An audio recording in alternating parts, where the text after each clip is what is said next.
Hey,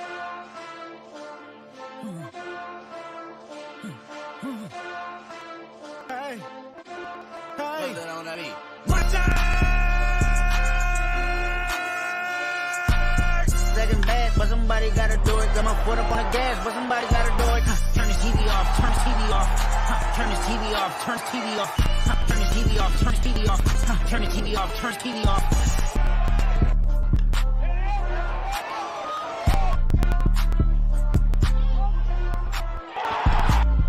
Ran up by the Lux and that's up the highest metric. The city just made it sweet, you could diabetic. They mouths were full of deceit, let these cowards tell it. Walking New Orleans with the etiquette, the Ella yelling. Oh man. Second bad, but somebody gotta do it. Got my foot up on the gas, somebody gotta do it.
Mike Rooney, Mike Farron with you from Las Vegas, Nevada, as we get you ready for Game 4 of the Las Vegas Baseball Classic. And the first pitch of the ball game is a strike from Lucas Perko of Texas Tech. And we are underway. Ruins this great rivalry, the only time Texas and Texas Tech will meet this year, with Texas moving to the SEC. So awesome. Two really proud programs. And Texas Tech coming off that big win. Maxey has it, throws to first, and Mendoza retired to start the game. Texas off a great start to just off the middle era. Texas Tech really looked like they may have turned a corner last night against Illinois. So I think you could feel the tension in the stadium right now. Yeah, there is a lot of energy. There's a lot of excitement. As we mentioned, these two longtime rivals will play just tonight. This is the only game they will play against each other, as Max Ballou, the Big 12 Player of the Year a season ago, stands in. Ballou off to an outstanding start, hitting .485 with a couple of home runs. First pitch is a strike, 0-1. Quickly, Runes, let's talk a little bit about Lucas Perko, the starter for Texas Tech, a transfer from Cal Baptist, where he was an All-Big West performer a season ago. Yeah, just had an awesome year, made 14 starts for a really good Cal Baptist team that won 37 games in the WAC, and it's going to be fastball command and an elite changeup. He's not overpowering, but he will throw the changeup an awful lot. Foul back. 1-2 to Ballou. Last night, Texas ran out to a huge lead over Washington and held on to beat them 10-9. Texas Tech rallied in the ninth to beat Illinois 10-6 yesterday afternoon. We'll talk about those games and what they may mean for these two teams as we go along tonight. The count 2-2 to Max Ballou.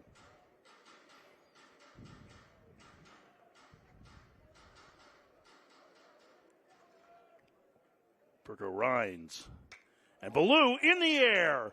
Right field, going back on it and making the catch on the warning track is Damian Bravo for out number 2. Just missed, Runes. That's a data point right there. That's Perko's changeup. Ballou all over it, but of course that's the beauty of the changeup, right? You just get him right off the end of the bat, keeping him in the ballpark. It was about 90 miles an hour off the bat, whereas I think if it was a fastball, it might have been 900 miles an hour off the bat. 2 up, 2 down in the first for Will Gasparino. The sophomore center fielder, low batting average, but has really cut down the strikeouts, and the 6'6" center fielder takes a strike. You get a look at Perko, the California native. You can see him with that changeup grip in his hand. Ooh. 0-2. Dotting that fastball to start the game, too. 0-2 the count.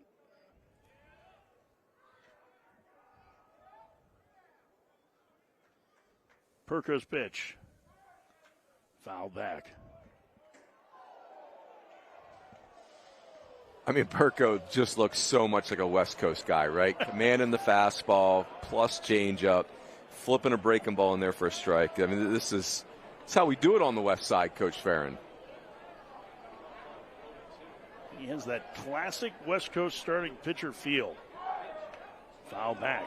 Gasparino fighting off a couple here.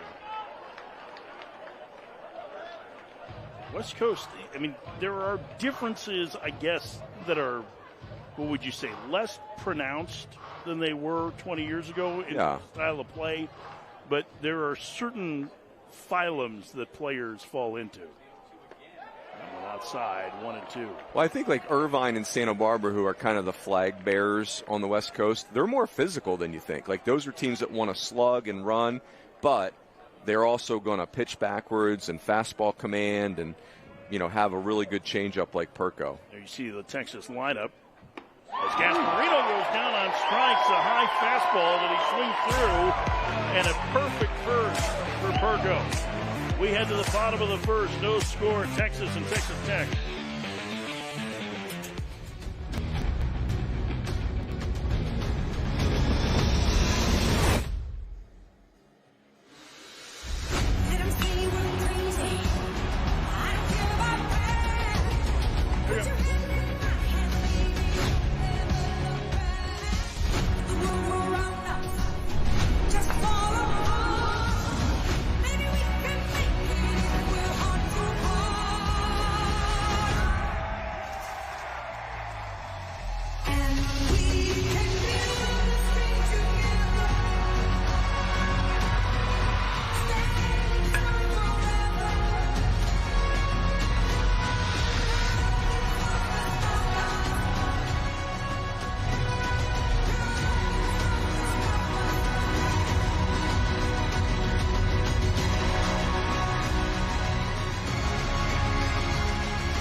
The Las Vegas College Baseball Classic is brought to you by Peak Events, home of the best outside of Omaha. Follow us at peak.events on social media to keep up with the best in early season college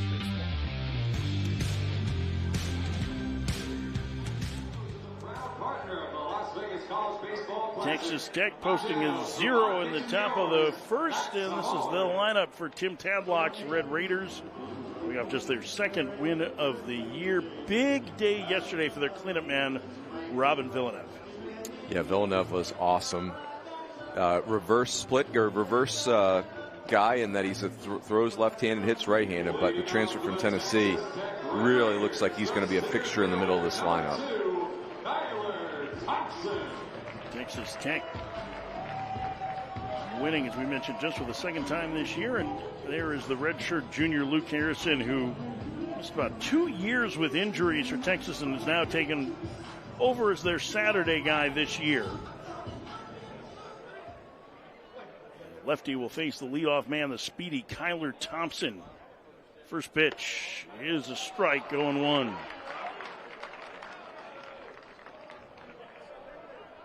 Thompson, transfer from Galveston Junior College. Waits, and the pitch. And this is low. It's 1-1. You get to see his speed on display yesterday. Runes, he is a really intriguing top of the lineup. Potential force for Texas Tech. Yeah, just flies around the bases. 2-1. I think we're going to see a lot of really good changeups in this game. Harrison's got a good one. Perko's got a plus changeup. Yeah, Harrison will mix 4 pitches against righties. Went upstairs. Count 3-1 to Thompson.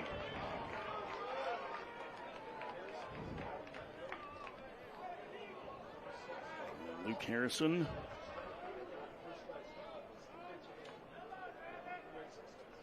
Taking his time as he waits. And the 3-1. Fouled away. And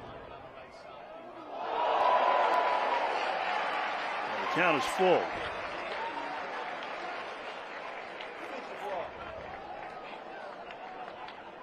Three and 2 the count.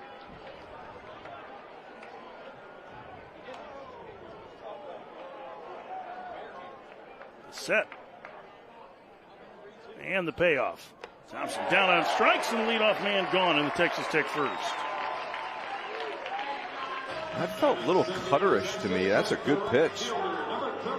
Again, any left-hander he can pitch into righties. Set them up for that soft stuff away.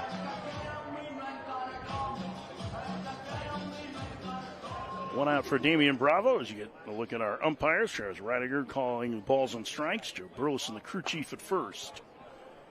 Pitch outside to Bravo. 1-0. Damian Bravo won the Big 12 batting championship last year and hit a huge game-tying home run to start the 9th inning yesterday. Part of a 6-run rally for Texas Tech.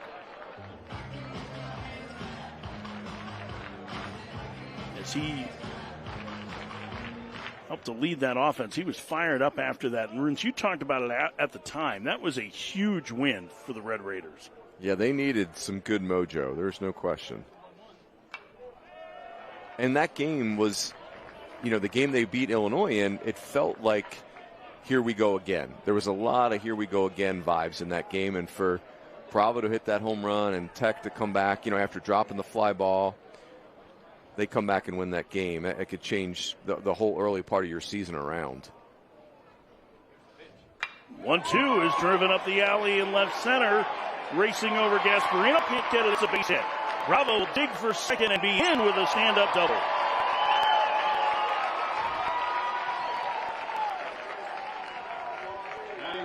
Boy, does he use the middle of the field well. And Cruz is in for a double.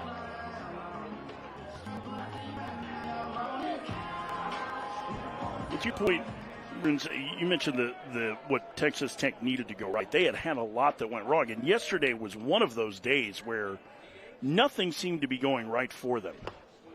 As Garrett Boehm gets his first start of the season and swings and misses.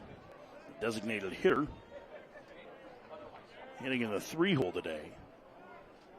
And even going into the top of the ninth inning, remember Logan Hughes had dropped a fly ball that would have sent them to the ninth tied. That allowed Illinois to take the lead, and so you felt like everything was going against them. It was almost as if the Bravo home run just let them relax.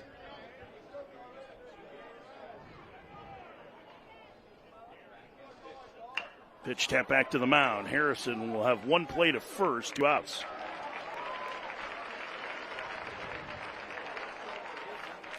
And I know momentum is only as good as your next day's starting pitcher, but it certainly felt like things were a lot different for Tech. Yeah, because I think if you're Tech, you're sitting there thinking, man, are we really taking another gut punch like this when the fly ball gets dropped late in the game? But again, Bravo, to your point, he hits that home run, and it changed on a dime.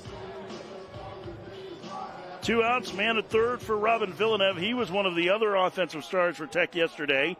The transfer for Tennessee with 3 doubles. He fouls it back.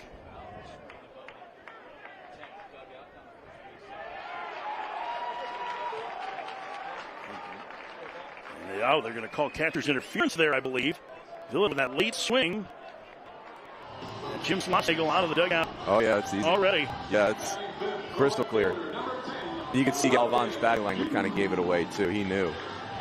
So it'll be an error on the catcher, Galvan, and no plate appearance. And here's Logan Hughes. Hughes off to a slower start offensively this year. I mentioned the error yesterday, but he is a key bat in this Tech lineup.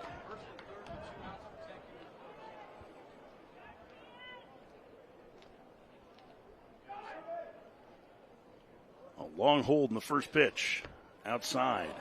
The thing with Hughes is, they are so high on him, very hitterish. You've got track record from his year at Stetson, but it's still 5 walks, 1 hit by pitch, and no strikeouts through the 7 games. So while the results haven't been there, it seems like the quality of the bat has been. He takes a strike. Maybe even for him, the drop fly ball is just a complete reset where, it's you kind of bottom out and get back to being who you are. Well, they didn't seem to be able to catch any breaks ahead of that. Hughes, who was on the all-freshman team in the A-Sun last year.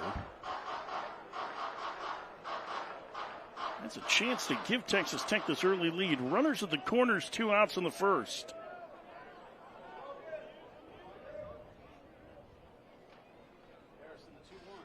Outside. Don't want to go over-index on the first inning, but for Harrison, a finesse guy, in the first inning you're so amped up, you just wonder how much feel you really have for your stuff. It's been a long inning for him already. 19 pitches for the lefty. The delivery, foul back, got it in his kitchen. Sure did. Counts full.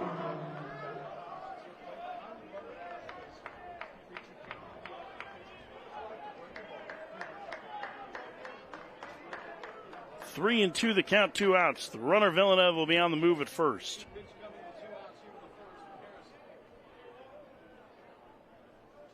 The payoff. Tapped over the mound to the shortstop Flores. He beats the runner to the bag and then throws to first anyway. And they don't get credit for 4 outs, and it's not going to matter for Villeneuve because they got him at first. And the inning is over. Villeneuve asking for a replay review, but Flores records the out. We go to the second. No score. Texas and Texas Tech.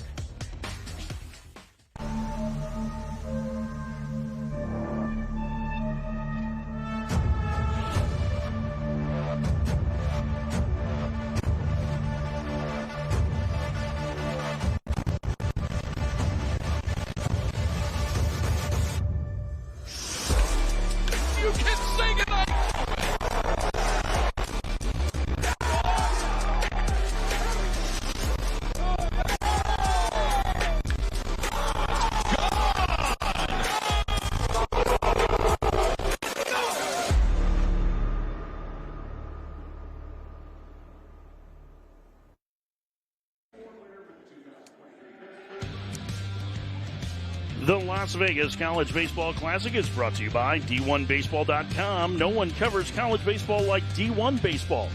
Covering every game from coast to coast, D1 Baseball is the resource no college baseball fan can be without.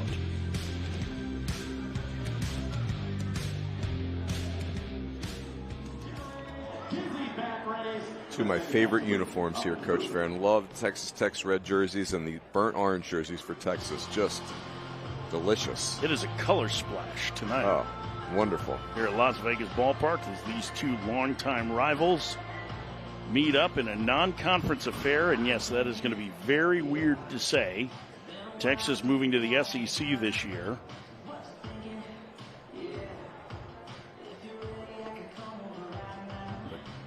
It is a lot of fun to be able to be here to see these two teams square off. There's a number of these players, even though the fans may not be the same as if the game were in Lubbock or Austin, certainly there's a great representation of Texas and Texas Tech fans.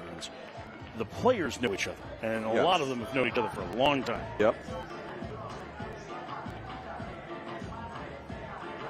Well, we know Texas gets everybody's best shot all the time.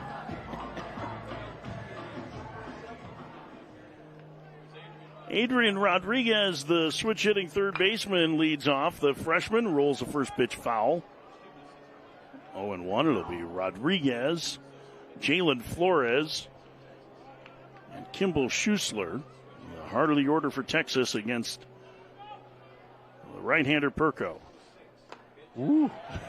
That is wonderful, that changeup. Goodness. Not sure that I've heard you quite as hot and bothered as. That is a fun pitch, man. Here's the 0-2. Upstairs. 1 ball and 2 strikes to Rodriguez. Freshman off to a sensational start. Now Flower Mound, Texas. The 1-2. Foul back. It's going to be so fun to watch Adrian Rodriguez grow up. I mean, again, we so often in today's college baseball, you don't get the freshmen are invisible. It's just so hard to get on the field. You know, the Charlie Condon, Wyatt Langford, Max Ballou. Like, you don't get to see these guys as freshmen, but Adrian Rodriguez, we're going to see a lot of him this year.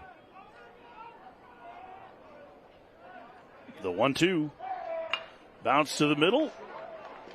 The freshman shortstop Ryan has it and throws down Rodriguez. 4 up, 4 down for Perko to start the game. I'm going to be very curious to see what the at-bats look like second time through the order, because Perko gives you a lot to consider as a hitter. Here's Jalen Flores. He was the offensive star for Texas yesterday. Flores, a pair of home runs, his first 2 of the year. Both of those off Max Burns, a starter for Washington, who was outstanding.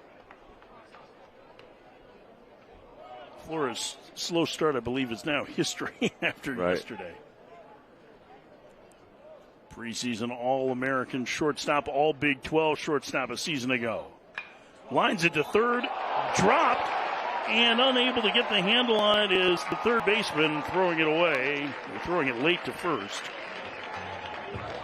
That is not T.J. Pompey that is there, and that is Pompey's fifth error on the season already. Now, that's going to be an error regardless of how hard it's hit because he basically caught it, right? I mean, you got to call that an error? Yeah, I think so. I mean, it wasn't... He was ready to make the play with routine effort, I think. Yeah. Pompey is too good of a player to be on this kind of stretch defensively. I think he'll get that cleaned up, but you can see not super confident defensively right now. Position switch for him this year. He played mostly short and second last year. Kimball Schuessler bats, the first baseman, takes ball one. Schuessler was hitting leadoff to open the year, now down into the 6 hole. He has a bit of a slow start as well, and I think the biggest surprise is that he hasn't really been drawing walks. There's a strike. I mean, that was one of the reasons why they had him in the leadoff spot to start, but it's 1 walk and 10 strikeouts to open the year for the right-handed hitter.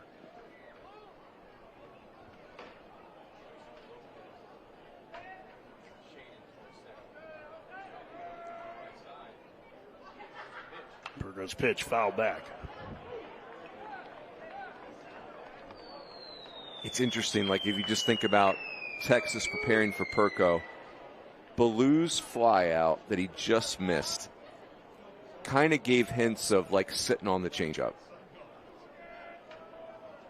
Well, when you throw it as often as Perko does to righties and lefties, you can certainly understand why. Yeah. And for lefties, he actually, to this point this season, through 2 starts, has thrown it more than his fastball against left-handed hitters. I can see it. And you can see him gripping that changeup in his hand. That's his default grip, the pitch. Liner to right field, that's going to get down for a base hit. Flores around second, he'll hold there as the throw comes back in. And Texas has runners at first and second with 1 out here in the second. Yeah, 2 things about that play. First of all, Bravo in right field has a cannon, so there will not be taking extra bases on him. You know, I think for the right-handed hitters, that side of the field, when you get a changeup guy like Perko, you almost have to dare him to throw fastball in and just commit to the outer half of the plate. Now, whether that's pull for you or right center field for a right-handed hitter, doesn't matter. But you can't chase him around. Cole Chamberlain got his first collegiate hit last night. The freshman DH takes a ball low, 1-0. A 2-run single that was part of a huge 7-run 6th inning for Texas. They had a 9-1 lead and had to hang on to beat Washington 10-9. And Runes, we saw in the middle innings their offense really came to life. And then we saw, I think, what's the biggest question with Texas and their pitching staff is who is going to be in the trust tree by the end of the year in the bullpen? Yep. Still a work in progress. Most are. 3-0 the count. I think the offense, you know, even though didn't put up a bunch of runs against Dartmouth, we think these Ivy League teams can be really tricky early in the year. But I do think this Texas offense, they can put a crooked number on you in a heartbeat. It's a fast strike offense. 3-0 the count. The freshman Chamberlain waits. The pitch. There's a strike. Good for Perko, though. You can see he throws he's not shying away from throwing his fastball in. Definitely giving hitters something to think about on both sides of the plate. It's not a real big fastball. It'll get into the low 90s on occasion. Swing and a miss. Count is full. Chamberlain was looking for the heater and was tardy. Yep. And that's what Perko does. He gets you in between the 2 pitches. He slows you down thinking about the changeup, then speeds you up for the fastball, and you get caught in between. 3-2 the count. The pitch. Outside, ball 4, and Texas has loaded the bases in the second.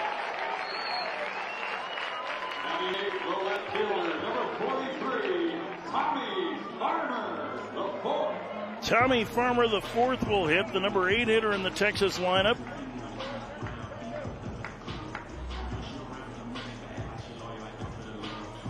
sophomore from Santa Monica, California. Farmer ran a really good time down the line last night on a ground ball, so he doesn't seem like much of a double play candidate.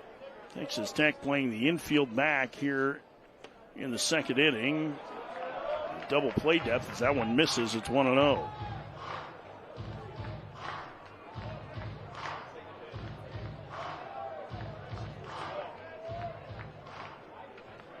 Perko set.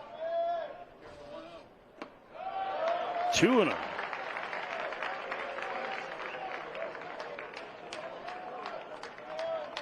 All of a sudden, the strike zone jumping around on Perko, who last year had 3.5 strikeouts for every walk.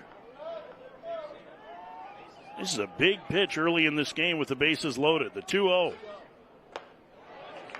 2-1. I think if you're Farmer, that's the pitch you got to be on. Perko took his medicine and just threw a room service fastball, and Farmer takes it. That could end up being a regrettable decision. The 2-1. Inside and hit him, and Texas takes the lead. It's 1-0.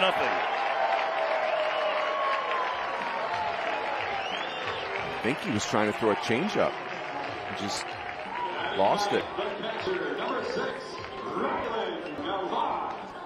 Farmer hit by the pitch, and now Rylan Galvan will hit number 9 hitter, and heading out. Matt Gardner, the pitching coach for Texas Tech, is going to give a breather to his sophomore right-hander.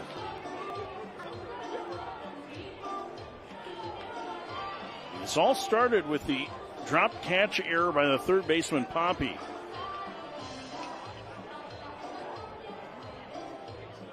It's interesting because, Flores hammered that ball at Pompey. It's a ball he should catch and will catch. And it hurts if you're Tech, because that's been the issue. If you want to know why Tech is 2-5, it's not because it's not a good roster. It is a good roster. They've played not good defense. Yesterday there were a couple of defensive miscues. There were some base running mistakes. There were a couple of things that were just not quite right, and they were able to overcome it. They had a lot of men left on base early in the game. And this will be a different challenge, of course. And listen, last weekend they played a couple of real barn burners with UC Irvine, so their offense is moving in the right direction. It's 3 straight games with double-digit runs for them. Conference is over. Galvan stands in. The catcher takes a strike. It's 0-1. Preseason All-SEC catcher. Great defensive reputation. He is hit for power. Gotten on base so far out on the 9-hole, despite the 208 average. He swings and lines one to left. Hughes going back, still going back. It's over his head, 1 hop against the fence. 2 runs are going to score. Farmer to third. It's a 2-run double for Galvan, and it's 3-0 Texas in the second.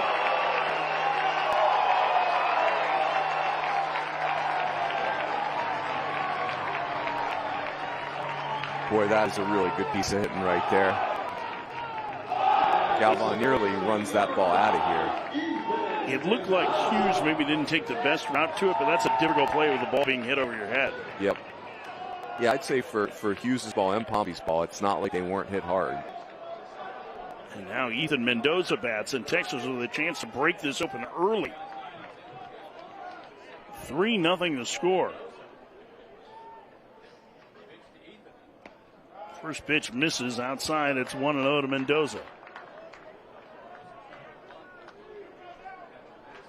Mendoza's had 3 straight multi-hit efforts at the top of the lineup. The transfer from Arizona State, who dreamed of playing at Texas. Takes low.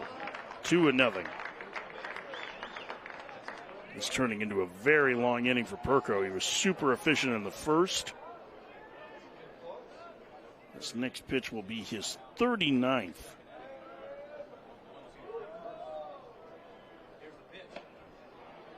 Strike, it's 2-1.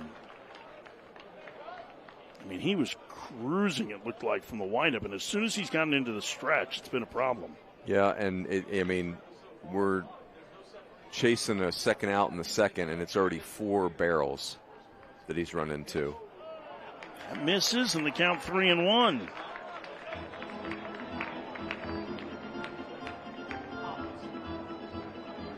I mean, the good news for Tech is you're very offensive, and if Texas has a vulnerability based on this weekend, it's the bullpen. Mendoza in the air to right, deep, Bravo back, looking up, it is off the top of the wall and gone! 6-0 Texas on Mendoza's third of the year.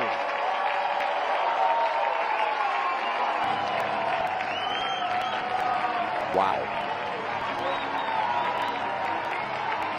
Off the top of the wall. Off the very top of the yellow line and bouncing into the Texas bullpen. 6-0 Texas.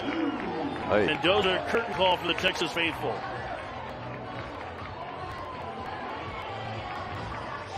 That escalated quickly. Yes, it did.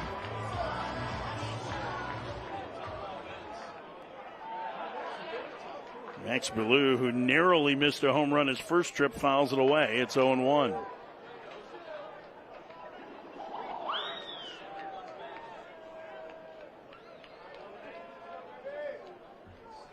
And I mean, the other issue for Perko is it just looks like there's no answers right now. Lands that for a strike, and the count 0-2. We were curious about second time through the order, and first hitter getting a second look. That's not an awesome sign. The 0-2. Blue takes strike 3, 2 outs. Well, there you go. Now that's well done, right? You give up a home run, and things have gone completely sideways for Lucas Perko, but that is a clinic right there, what he did to Ballou.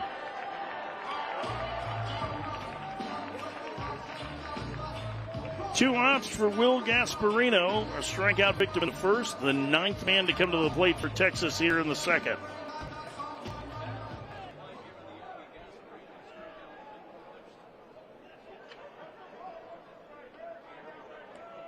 First pitch. Crush! Jeez. Left field, way back, 7-0.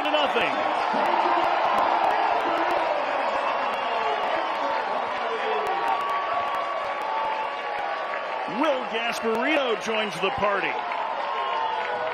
Wow.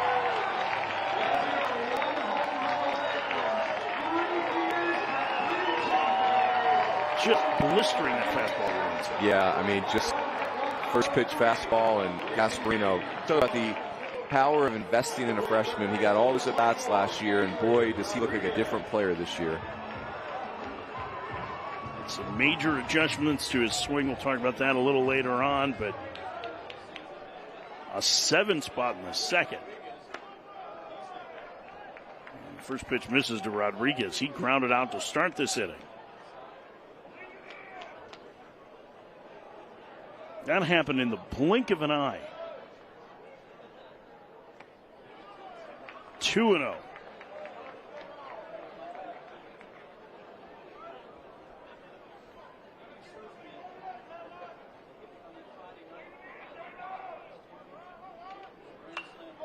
Soft liner foul, third base side is tied up Rodriguez. 2-1.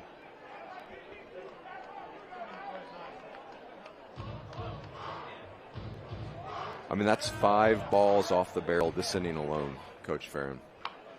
Little dribbler up along first. Will it stay fair? It does. And Villeneuve doesn't make the tag, and he's safe.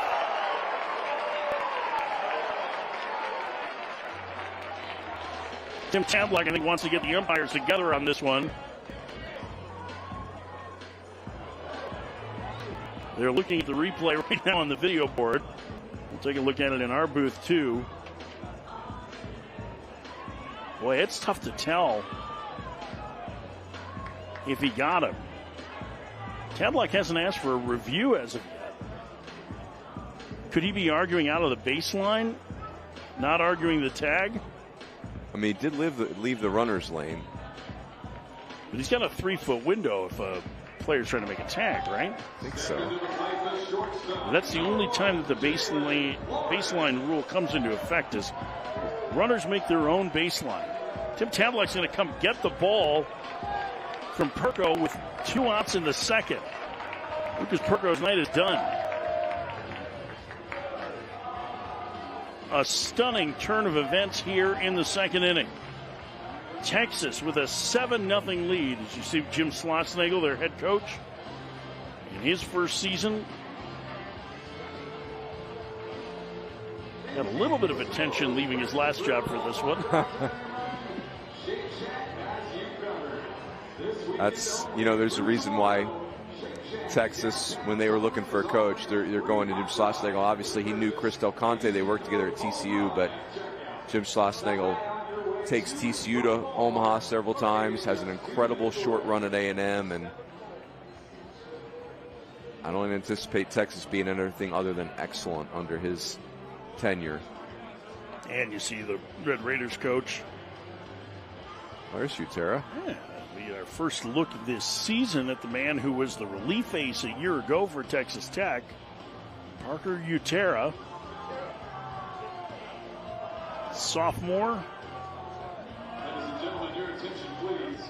Coming out of the bullpen for Texas Tech, number 17. He has not pitched in a single game yet this year, and even though this is a man at first 2-out situation, this really feels like a chance to try and flip the balance for Texas Tech. They need outs here. As you mentioned, their offense is very good, but boy, they can't afford to fall behind much more than this. Already it's 7-0. It feels like it's a pretty big hill to climb. Yeah, and it's just, again, hey, Texas was up 9-1 much later in the game last night and got everything they wanted and more from a team in Washington. But I think, I can see the eye rolls right now nationally when people are looking at the D1 baseball scoreboard and seeing Tech down 7-0 in the second. I just still am convicted that this Texas Tech team has a ton of raw talent. The defense bug has bit them again today, but I think in fairness, Texas just had a great plan for Lucas Perko, and we're all over him.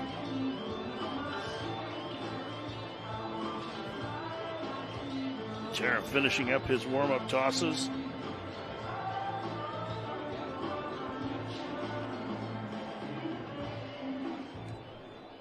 Texas with 7 in the inning. Perko set down the first 4 he faced, an error by Pompey on a liner that went in and out of his glove at third base. Helped to open the floodgates here. Perko with a walk, a hit by pitch, and a couple of home runs allowed. And a lot of loud contact. You just cannot give this Texas lineup an inch as Jalen Flores stands in. Flores got the rally started, reaching on that error.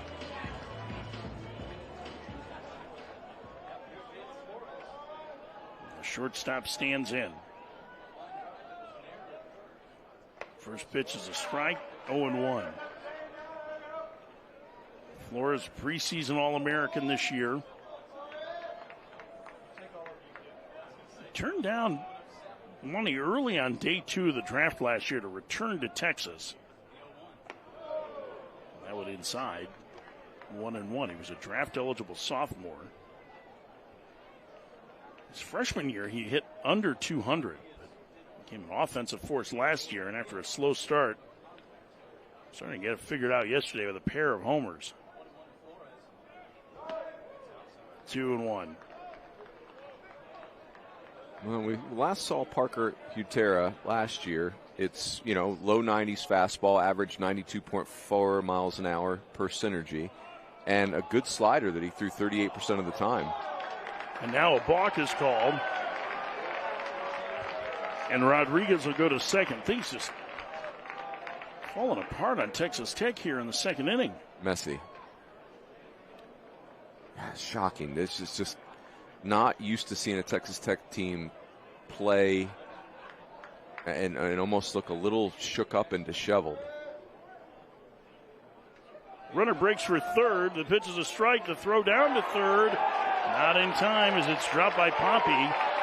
Kind of a daring move by Rodriguez with 2 outs. Yeah, I think that's a freshman play, right? I not only with 2 outs, Coach Farron, but like the ball beat him. What if you're out with the guy that hit 2 home runs hitting? Running you out of an inning where you've already scored 7 and have him on the ropes, that's a really good way to flip momentum, right? Yeah, that's right. Yeah, so I think that's a freshman just being aggressive.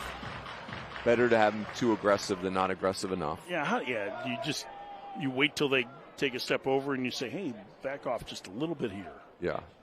Swing and a miss. Flores down on strikes and the inning is over, but Texas scores 7 times. They send 11 men to the plate. Through 1.5, Texas leads Texas Tech 7-0.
The Las Vegas College Baseball Classic is a proud supporter of the Cystic Fibrosis Foundation. Scan the QR code on your screen and check out our auction to help us add tomorrows to those living with the disease.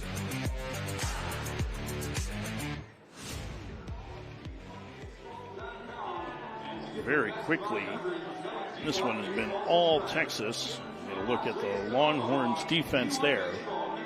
Really strong defense up the middle with Flores at short, Gasparito at center, and Galvan behind the plate.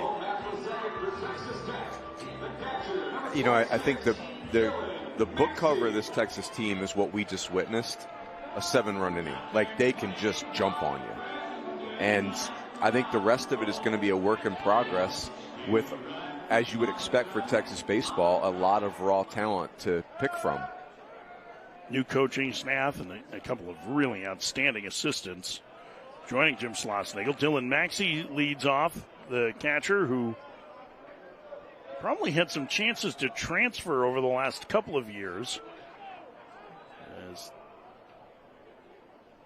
he was a backup to both Hudson White and then to Kevin Brazel here, and decided to stick it out. And now he's getting the opportunity to play most every day. He sat yesterday. Davis Rivers got the start.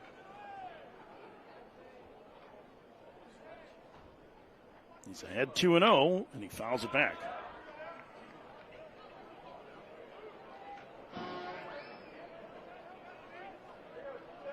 Two and one the count to Maxey.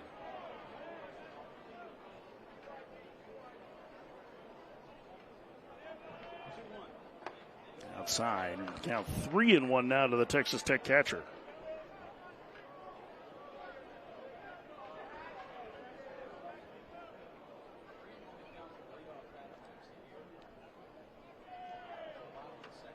The pitch. All 4 lead-off walk. Well, if you're going to come back as Texas Tech, that's a pretty good way to start it. And, you know, for Jim Schlossnagle and Max Wiener, that's infuriating. For Luke Harrison, it's infuriating. You know, you put up a 7 spot, you walk the leadoff hitter. Schlossnagle was a pitcher in college, too, at Elon, back when they were the Fighting Christians, a name that has since been retired as TJ Poppy takes a strike. Poppy leads his team with 4 homers. Down on the 7 hole again today. Outside.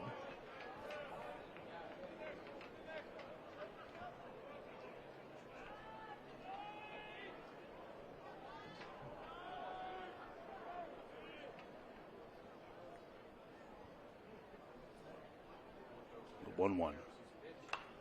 Poppy fouls it away. He was a really decorated recruit coming in here for the former perfect game All-American. Struggled a little bit in Big 12 play, Ruins, but he is a really talented player on both sides of the ball. I know the error total is high, but he is regarded as a very good defender. Just the athleticism alone, 6'4", 200 pounds, and take strike 3. Wow. You know, I'm not there yet, Coach Farron, but that one thing that's concerning to me, if you're Tech, is Pompey's so important to your offense. Boy, that's a nice job, a little backdoor slider from Harrison. I worry that if the defensive struggles continue for Pompey, it doesn't start to weigh on them offensively. I mean, it's a heavy burden to carry around. I just don't know what's the right spot. Tracer Lopez lines one into left field. Second baseman with a base hit here, and Texas Tech has 2 on with 1 out in the second. That part's clear, though. If you're Texas Tech, you've got good pieces. It doesn't feel like Tim Tadlock's going to continue to experiment until he finds the right roles, and it doesn't feel like we're there yet. I have to feel like it's Coleman Ryan stands in. Part of the reason why Pompey's at third is because Lopez and Ryan are really solid defenders up the middle. I mean, we saw that with Ryan, the true freshman. Plays exceptional defense. He squares the bunt, takes a strike. Well, and I think you also, your part of your rationale is that, hey, if you put Pompey at short, that's a big defensive burden. If he's your best pure offensive player, are you asking too much from one person? But of course, you know, a rational thought doesn't mean it always plays out in reality. Third base has turned out to be a lot for him. Inside, 1-1. I mean, it is still early, right? This Yes. is the 8th game of the season, so it's certainly a good chance that he gets it fixed and adjusted. But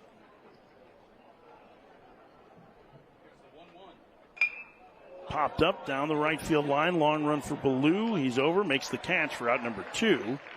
Tagging and heading to third. Ooh, what an arm. Oh, Maxey. 2 outs to the top of the order with Tyler Thompson. 7-0 Texas in the second.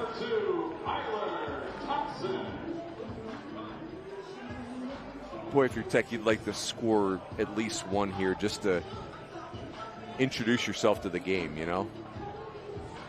You have the right guy up to get one home. Thompson 0 for 1. Struck out in the first. Speedster takes a strike, 0-1. Feels like to me the approach that Texas had against Perko is what Tech will need against Harrison. I really think you have to pick one side of the field and lock in. Roll it to third and foul. It's 0-2. So how would you handle it with Harrison then? He doesn't maybe come in quite as much, it feels like, as Spencer was yesterday? Yeah, I mean, my first choice would be, hey, we're looking middle away and up, and think about center field to the opposite field gap. You might pick 1 or 2 guys, say, hey, sit middle in, turn and burn, and be patient.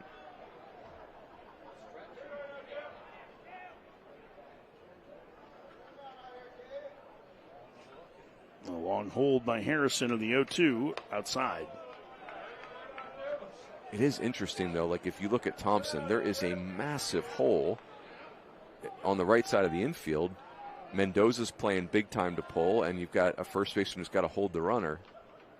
So there is a good spot for your 2-strike approach. Fouled away.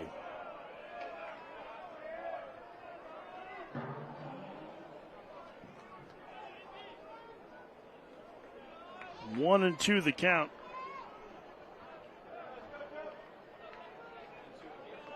Two outs, 2 on. 7-0 Texas, bottom 2 the pitch. And strike 3. And the inning is over. Thompson down on strikes for the second time. We've played 2, Texas 7, Texas Tech 0. Dip into your Raising Cane's whenever the craving strikes for something hot and fresh and oh so delicious. Dip in for perfectly salted, crispy, crinkle-cut fries. Dip in for garlicky, buttered Texas toast. And of course, dip in for tender, hand-battered, cooked-to-order chicken fingers made just for you. At Raising Cane's, our secret cane sauce makes every dip a delight. Order on the app or online so you can dip out just as fast as you dipped in. Raising Cane's chicken fingers. One love. Want to stay up to date with the Las Vegas College Baseball Classic all year round? Be sure to follow us on Facebook, Instagram, and Twitter, now X at Las Vegas CVC on all our social media platforms.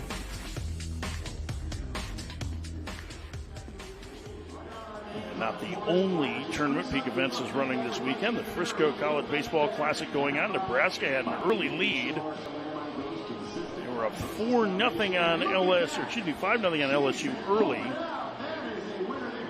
All Tigers since as they lead Nebraska 11-6. William Schmidt, the freshman, trying to close things out for Nebraska. Or excuse me, for LSU. Boy, it does feel like LSU's got William Schmidt in a great role for him. Just get your feet wet this year and maybe get into a leverage role late in the year, but certainly feels like he's going to have a whale of a career there. Game and the other games in that tomorrow will be streamed on D1Baseball.com as well. I mean, the way he pitched this week in the midweek, it'll be hard to keep Schmidt out of rotation for LSU. He has a big curveball. He's a Baton Rouge kid. Went to Baton Rouge Catholic. A couple of good players come out of there, right? David DeLucci. Aaron Nola. Austin Nola probably. Yeah, Austin Nola too. Baton Rouge Catholic produced David DeLucci, and then he went to Ole Miss. Go figure. He'll tell you about it. Oh, yeah. Skip didn't recruit him.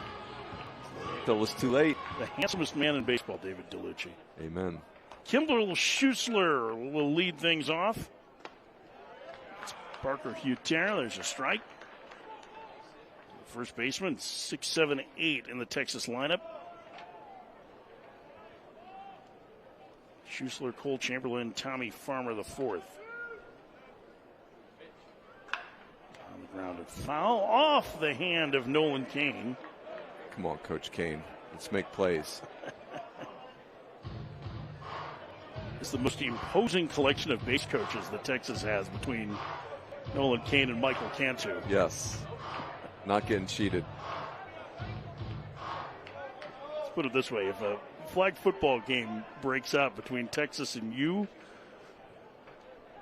not on Texas. Right. Yeah, Tulo's like their small guy. Troy Tulowitzki. Max Weeder could just sit and call plays, the pitching coach off the sidelines. Yep. Troy Tulowitzki, the former All-Star shortstop on staff at Texas, is 6'3". That one in the air to right. Playable for Bravo, 1 out. Leadoff man retired. Here's Cole Chamberlain.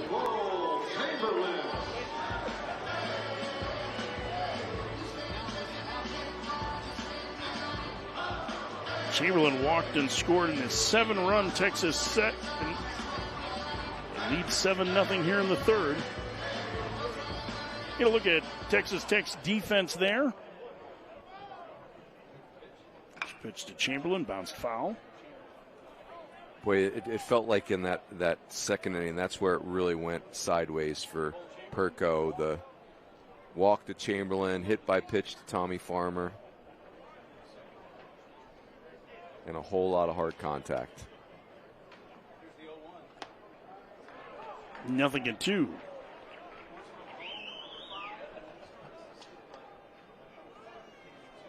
Hutera is trying to get this game settled down. He's attacking the strike zone. Swing and a miss. 2 up, 2 down in the Texas third. So a strikeout for the sophomore right-hander. And here's Tommy Farmer, the fourth.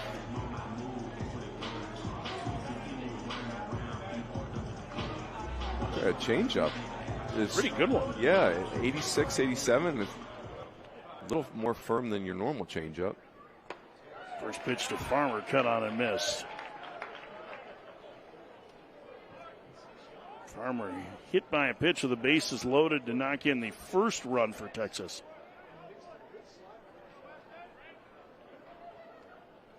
The 0-1 misses away, and the count 1-1 now to Farmer.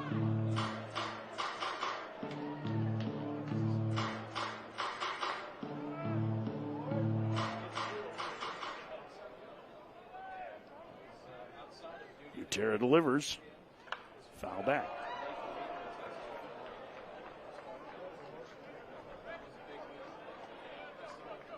One and two to the Texas left fielder.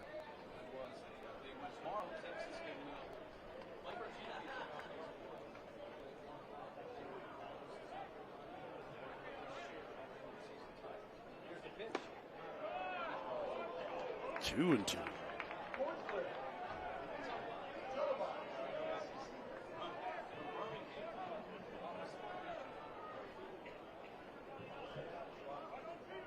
Tara ready to work, and the pitch.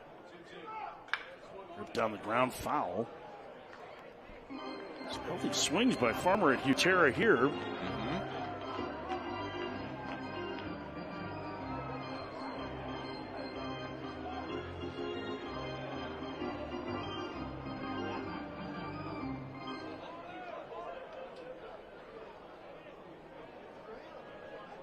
The pitch.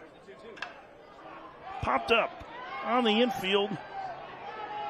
Ryan has it. He'll make the catch in a 1-2-3 inning for Utera. Through 2.5, it's 7-0 Texas.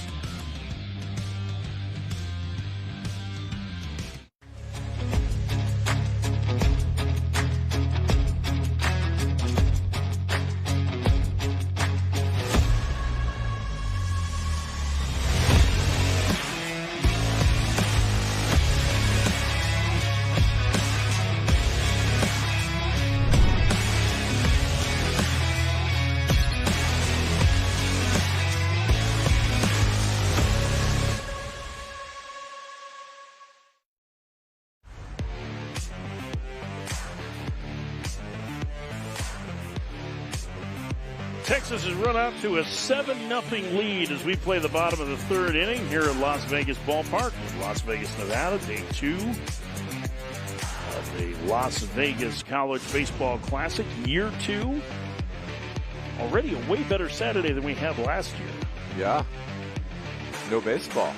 No baseball. Last Saturday, or Saturday of 2024. So as much as I enjoyed sitting at a chain restaurant with you. Yes.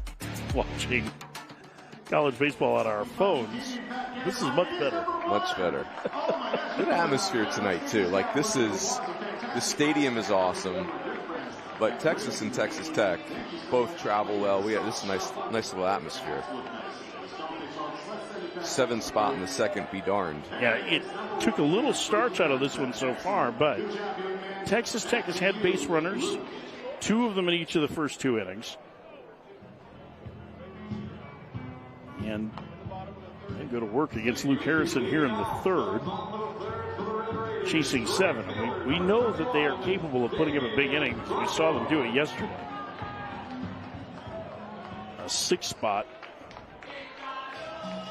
in the 9th inning to help them win, and this was the man that got that rally started, Damian Bravo. A solo home run yesterday in the 9th. He has a double. Back in the first, and he takes a strike. It's 0-1.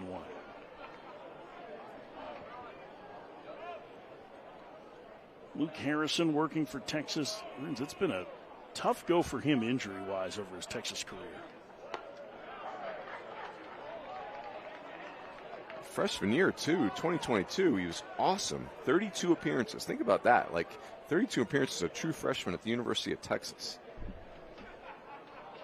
Tommy John surgery cost him a lot of time.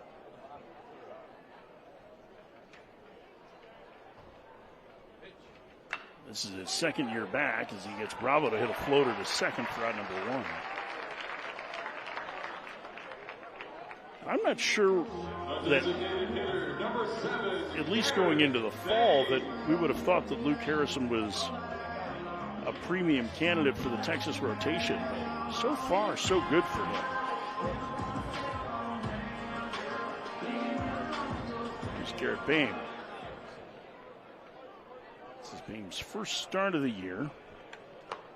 I actually think Harrison, if you think about a normal 3-game series, facing Spencer, where your right-handed hitters are super sped up because it's 95 in, it's a hard slider in, 89-mile-an-hour slider in. Harrison really forces you to stay to the backside of the field. Long run for Schussler, can't get there. It's 0-2.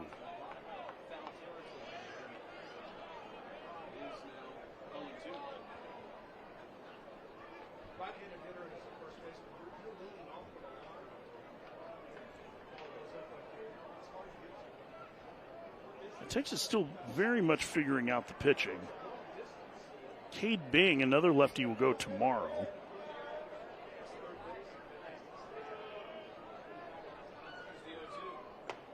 There's strike 3. And now Harrison locked in. 4 strikeouts, 3 of them looking. 2 outs.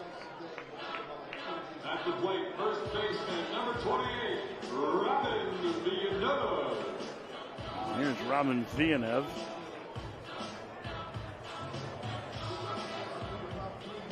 He reached on catcher's interference in the first. This feels like the guy in the Texas Tech lineup, that can get a little spicy if he needs to. Yeah, I think Villanueva's going to have a huge year. Just, again, there were moments last year at Tennessee where he was an absolute force. He was a tremendous junior college hitter. I just think at Tech, there's a chance he's going to get a ton of at-bats and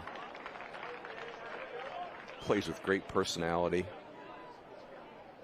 Before he went to Tennessee, he was at Weatherford College and hipped to Tim Tadlock by his son, who was there. So and we get this guy who's a left-handed pitcher who also hits. He's not pitching anymore. Yeah. 1-2. Ben Tadlock, Tim's son, certainly knows what a good player looks like. Yes. Had more than a few come through at Texas Tech, especially in the last decade. Quebec to Weatherford Junior College. I like it. It's a pipeline.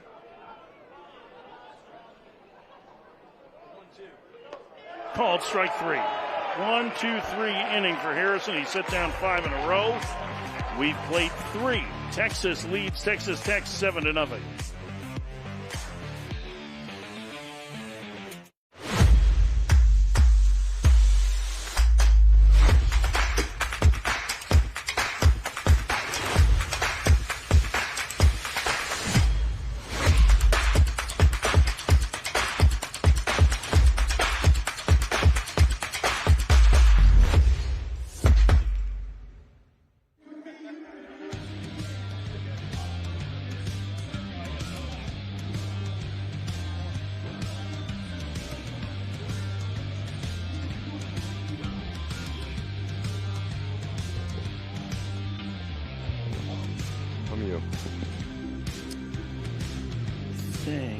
This is your volume with you and your headset. Number 3 should be your overall volume. 7-0 Texas leads Texas Tech. We are pleased to be joined now by ESPN's lead college baseball analyst, proprietor of D1Baseball.com is with us. Kyle Peterson is here. Good to see you, KP. Is this the first time you've been here? Really? Oh, wow. That's coupon code baseball at CHINOOK-Ceadery.com. Yeah, it's awesome. The facilities here are pretty incredible. We'll try and get Kyle dialed in here, but Kyle Peterson joining us in this inning. And for a little while today as we head to the 4th at 7-0 Texas. And 9-1-2 due Galvan with a double, part of that 7-run second inning. Been on your world tour here, a bunch of the peak events early on. I think you've hit all 4 of them, right? I think we're still waiting to get you connected here. This first pitch is a strike to Galvan. Galvan not fitting the 9-hole prototype, Coach Farron. 220 pounds, a 9-hole hitter. Yeah, I don't think the bunt and run is going to be part of his game plan. Do you? I'd be fearful to give him the take sign as a coach too. I don't like that player giving me side eye. Is that kind of like take if you want, you want, it's just a suggestion. Yes, my signs are a guideline. Ultimately, you should do what you would like to do. Is that how you used to judge it? It was like, which players do I think I could stand up to? Oh my goodness. As to who I'm giving the take to. Well, I was coaching for Pat Murphy, so he was the one I was nervous about more than the players. That is a lot of pressure when you're working for Murph trying to make sure that the signs are right, isn't it? Yes. For everyone involved. See what it do to Galvan.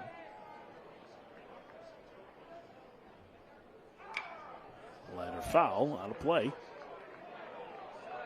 I think it's important to note, and if you're Texas Tech, that 7th spot in the second is just such a gut punch. But, you know, University of Texas bullpen right now is extremely unsettled.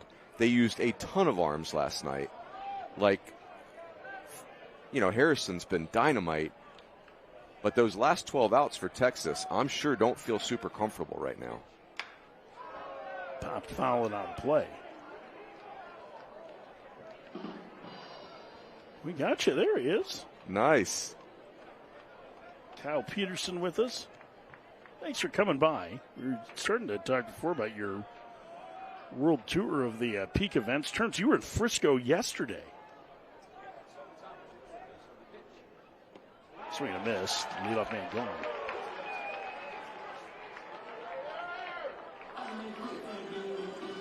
Next up, number 5, Ethan Mendoza. LSU, Nebraska.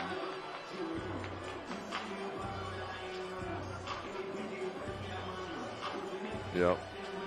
The LSU fan base, I'll tell you, you want to lose a Saturday, say something slightly critical of LSU baseball on Twitter, and we'll see you tomorrow. Passionate with a capital P.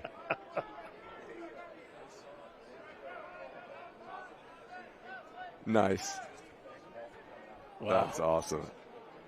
That's beautiful. 0-1 to Mendoza in a 3-run home run as part of that 7-run second inning. Had you ever been to Jacksonville? I think we lost KP again. Table my question, Coach Farron. We will journal that. The court stenographer has recorded it, and we'll make sure that it is asked. Outside. 1-2 to Mendoza. Mendoza, a great reminder for me, Coach Farron, that who you are as a freshman is not who you are going to be as a sophomore. He was very good as a freshman. He looks even better. What do you think is the difference outside of maturity? But I think that's the biggest part. I just think your freshman year is such a blur. You're just, you know, you've never been on a field with that many good players. They're all older than you. Everything is faster. It's short. Ryan, the freshman there, has it. Throws low to first. And nice scoop by Villanova. 2 outs.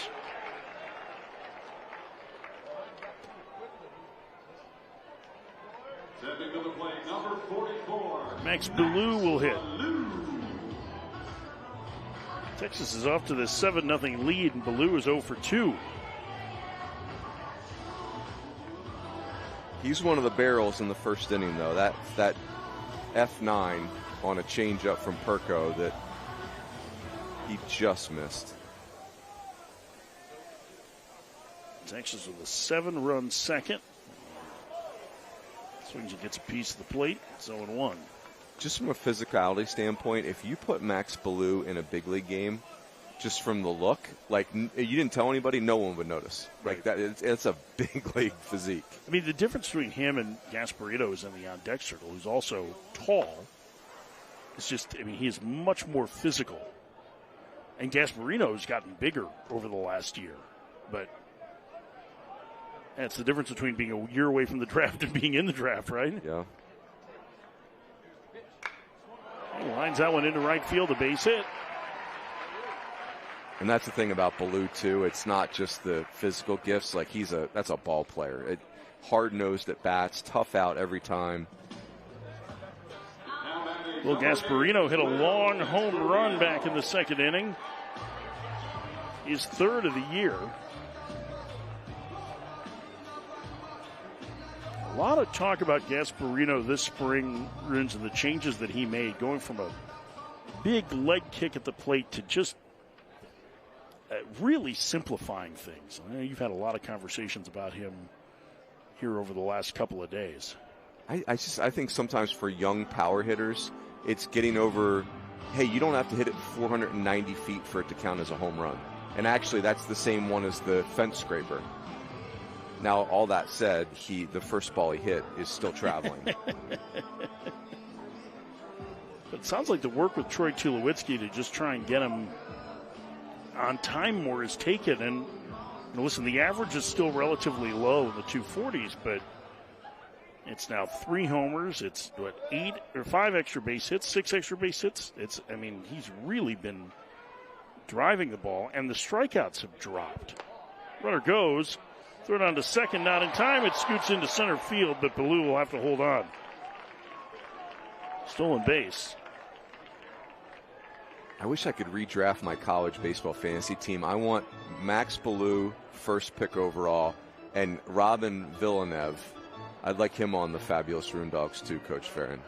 Maybe you should start doing the fantasy draft like once conference season starts, if there's action in the bullpen for. I need waivers. I need to be able to manipulate the roster. Fouled back. Jordan Espinoza, the left-handed freshman, getting loose in the Texas Tech pen. 7-0 Texas in the fourth. Now this is where we're going to see the difference in Gasparino, I think, with 2 strikes. I know he struck out in the first at bat.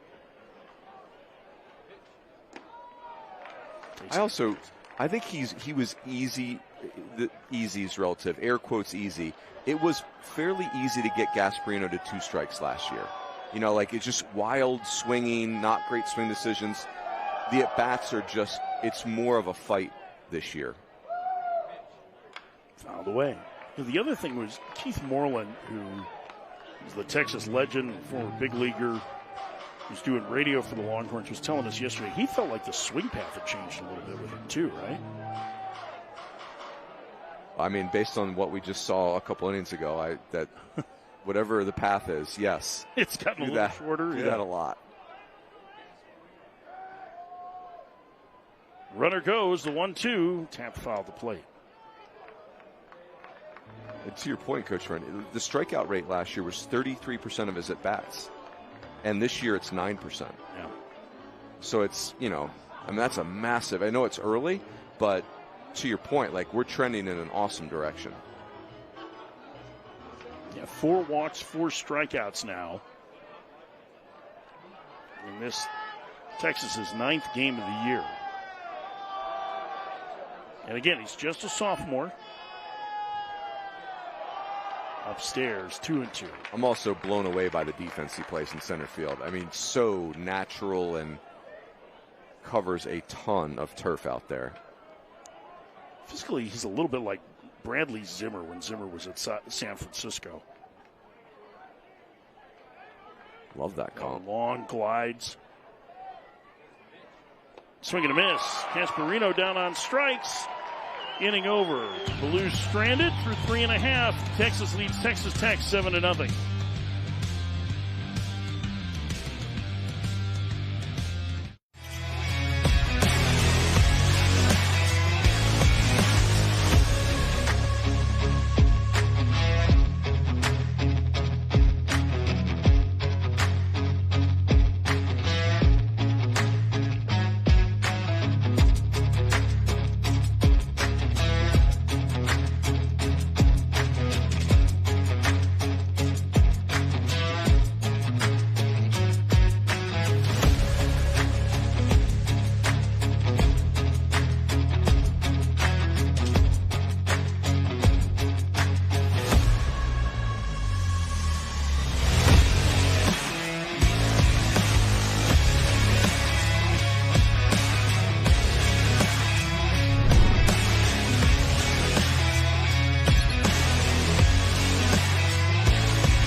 Time for trivia with Texas leading Texas Tech 7-0 in the fourth. When was the last time Texas baseball won 20 games in a row? Here's your choices. 2010, 2005, 2002, 2015. We'd like to put those out of order to really make you think. 2010, they lost in a super to TCU that year, ironically. 2002 and 2005, national titles, 2015. Okay. Yeah, they really putting that out of order. They want to increase the degree of difficulty. Somebody just gave me cough syrup. Feeling wobbly. Actually, just slip that, dude. We secretly replaced your Pepsi with. Yes. All right. Just want to take a guess. Kyle Peterson with us, Mike Rooney, Mike Farron. Going 2010 KP. What do you like there? I'm going to go 02. Was 02 on there? Yeah. Is that I'm Houston Street? Was 02 Houston Street? I hope it was on there. 5 was Houston Street, I think. Yes, it was. Yes. I'm going to go 2015, actually. I seem to remember there was a long winning streak for them right around that time. 20's the number 2, right? 20. Yep. Okay. Logan Hughes to lead things off. And Kyle Peterson with us. I thought that the caravan of White Stretch limousines bringing you to the ballpark was a little bit much. The helicopter? I thought 3 was enough. It felt like a good number. Caravan. KP, you went to all 4 of the. Yeah. So which had you been to? You hadn't been to the stadium. Hadn't been here. I had not been to Frisco. I had been to did the other 2 years before that. But, it's awesome, man. These events are great. The fan base is as good as it gets. They're traveling. Hughes on one hop to short, smothered by Flores. Throw him out, 1 out. We never, I don't know if you guys did at A-State or even what existed. Honestly, I'm trying to remember, but we never went to any of these types of tournaments. We went and played Hawaii.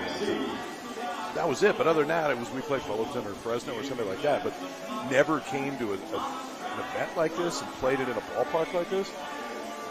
I mean, I hope and I think that these guys appreciate, like, this is pretty cool to play in this environment. 100%. Yeah, we used to go to Surprise, but it was before, like, it was just us showing up there and playing 3 random teams. It was nothing like this. And, I know I'm preaching the choir, but the peak event people are so, like, the whole attitude of that organization, they're in our hotel, and it's like positivity everywhere.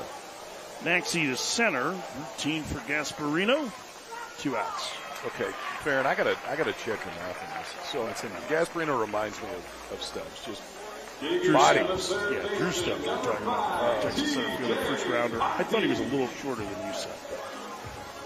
I thought he was 6'4". He was. See, that was the comp he was that twitchy. Yeah, well, that was the comp I used on Vance Honeycutt last year. Okay, Stubbs. yeah, that fits. Like elite defender in center, crazy power, some questions about the swing and miss, and Stubbs saw a good career. He was 6'4". I'll be darned. I was 6'4" in the program too, so it doesn't always mean that it works. Nice. But yeah. Stubbs and Gasparino both look like they would have less of a hard time dunking a basketball than the people in this booth. By the way, I heard the non-twitchy back and forth that was going on in the first game, which I fully represent and appreciate. But that was it's always nice to hear that down home. Yeah, that's right. We're trying to.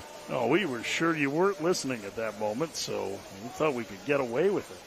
Sure, you were terrified. TJ Poppy hits after an offensive conference, trying to slow things down as Luke Harrison's moving in the right direction here for Texas. KP, I want this on record. I've said it to everyone. Texas Tech, I get it. They're 2-5 right now. This roster's way too. I still think Texas Tech's a postseason team. There's so much talent on this roster, and their schedule's been hellacious. It always is. Yeah. I was talking to J. Bob Thomas before the game, while their assistants, and I'm like, man, you guys will go anywhere and play anybody, and they'll do it on a Tuesday and a Wednesday. I mean, it was a couple years ago. They went to Florida State and played on a Tuesday and a Wednesday. Yep. Now, Tadlock will play anybody, anywhere, anytime.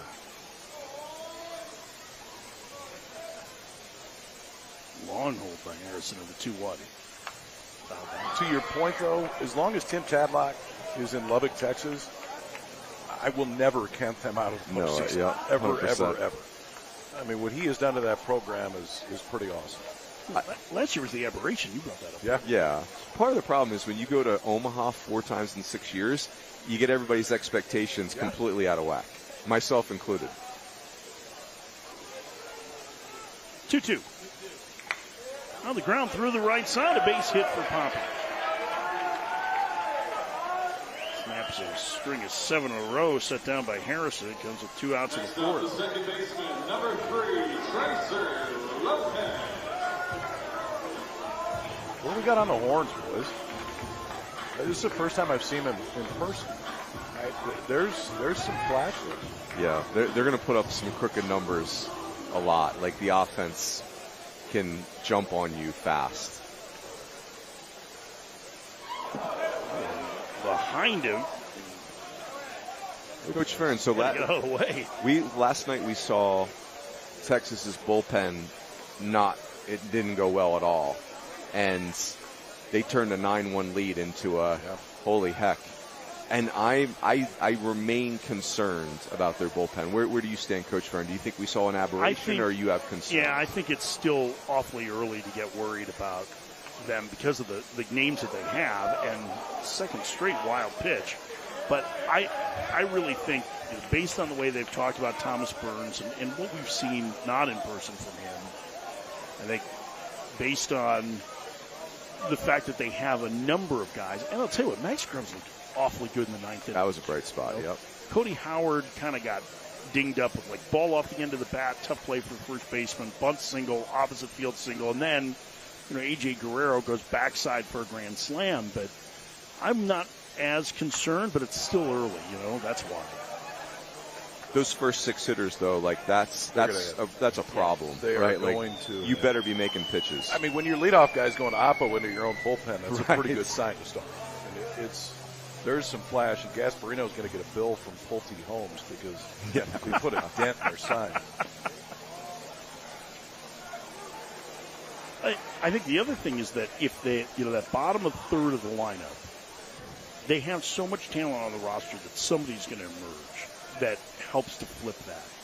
And I almost wonder if it's going to be Chamberlain. I mean, this is awfully early that they've gone to him as the DH this year. You know what I mean? As a true freshman. But, I mean, think about that, too. Think about great offenses. And how often do you say, man, their 7, 8, 9 are really good? If you can get anything out of 7, 8, 9 to complement what they've got 1 through 6, and that ballpark has become more offensive than it used to be. It doesn't play the way it used to. It'll play to their strengths. I think the best offenses always have somebody that can help turn the lineup over. Yeah. Without a doubt. And Jared Spencer was awesome. He was great. Yes, he was. I was watching that on the plane. Yeah. That was, fours and fives every inning, and jamming it in on right-handers, and an 88-mile-an-hour slider with depth. The 3-2 to Lopez. Swing and miss. Harrison works around the 2 outs. Single through 3.5. Excuse me, through 4. Texas leads Texas Tech 7-0.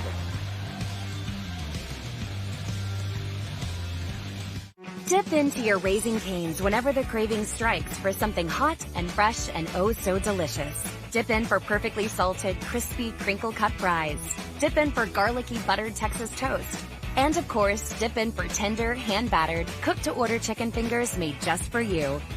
At Raising Cane's, our secret cane sauce makes every dip a delight. Order on the app or online so you can dip out just as fast as you dipped in. Raising Cane's chicken fingers. One love.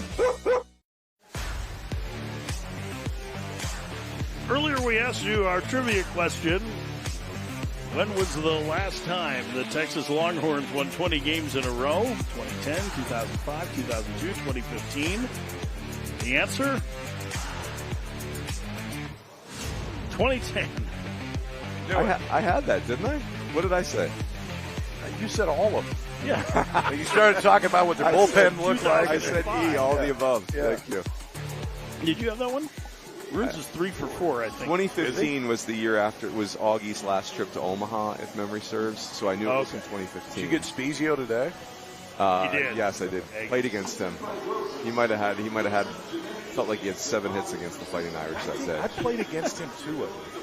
He was maybe in that book. Actually, he was the biggest switch hitter I'd ever seen in my life. A 6'2", 205-pound switch hitter. I thought switch hitters had to be the size of the bat boy. Slap it the other way, run. Spezio had a pretty good career. You probably faced Spezio in the minors, right? I think I faced him when he was with the Cardinals. I think. Oh, probably, yeah, because he was with St. Louis for I think a few years. I don't know. I wasn't really. I guess he was probably he probably got to the big leagues right about the time you were drafted, right? So you were drafted 98? Yeah. 7. 97, so. Yeah, I think he's a couple years old. Daniel Bass is in. Trying to keep this a 7-0 deficit for Texas Tech. Texas with a 7 spot behind a pair of homers. Ethan Mendoza, a 3-run shot. Will Gasparino. A long solo homer to left. I still can't get over. I bring this up all the time, but Will Gasparino's dad is Billy Gasparino, because Billy, who was a shortstop at Oklahoma State, is about 5'9", and Will's maybe a foot taller. He could play. State Vice President of Scouting for the Los Angeles Dodgers. Our friend Chris Burke has that problem, right? Like, he's going to have 4 sons that are all taller than him. A foot taller? He's got one already. That's right. He's been everywhere. I went to Round Rock. They've got his baseball card and stuff all over the place. And people are sending me pictures of him. Yeah, we got to fix that. Well, he's like the Max Patkin of AAA, so he played everywhere multiple times. Yeah, he texted me back. He's like, I should have won the batting title. The other guy sat for the last 2 days, so it doesn't count. That's funny. Switch hitting freshman Adrian Rodriguez bats. Ooh. He swings and crushes one the other way on the first pitch, and it's 8-0.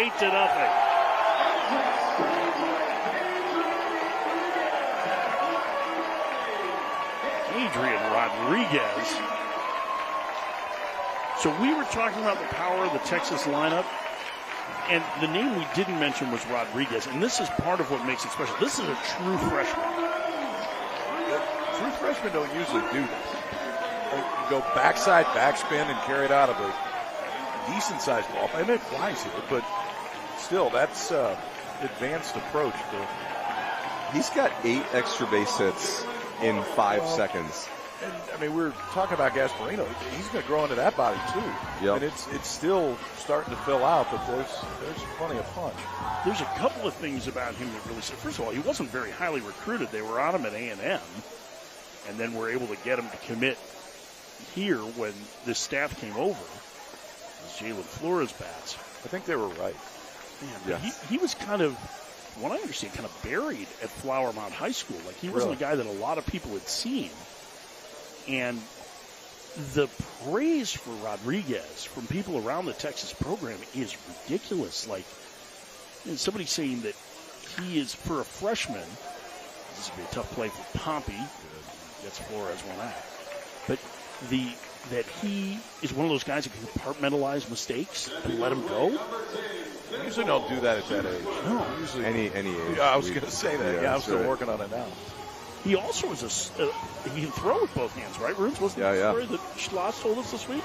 It's crazy. And that makes you weird enough to not get recruited, right? It's like, we're good. It's like the Shane Kamini story that Nebraska almost didn't recruit him because they found out he played the trumpet in the band. It was like, we need a frontline pitcher, 44 not games, a musician. 44 wins later, they were glad they did. Shane Kamini was in Phoenix for that opening for the Desert Invitational. Runes got to talk to him for the Nebraska game we did on Sunday. Yeah. Rob Childress was very honest about that. He said when I found out he played the trumpet or whatever, it's like I said, I was out, and I told Dave, it's on you. This is your fault. If you want him, go get him. One of the best pitchers in the history of the sport.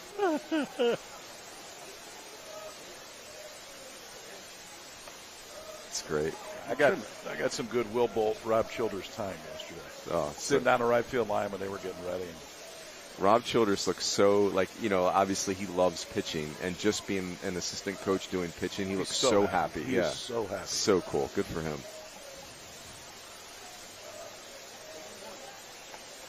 Inside 2-1. Schussler, the base hit today. 8-0 Texas top 5. I'm sure they were all happy yesterday that Mike Sirianni won the Sirianni Bowl. Yeah. And brother Jay at Sam Houston State, the head coach there.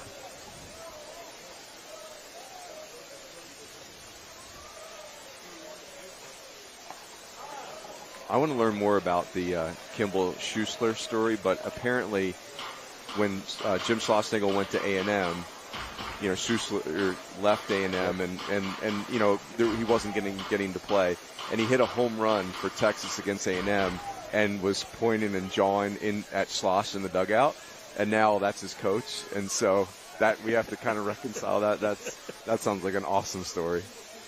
2-2 in the air to right, and that one stung. Bravo, a good read on it, 2 outs.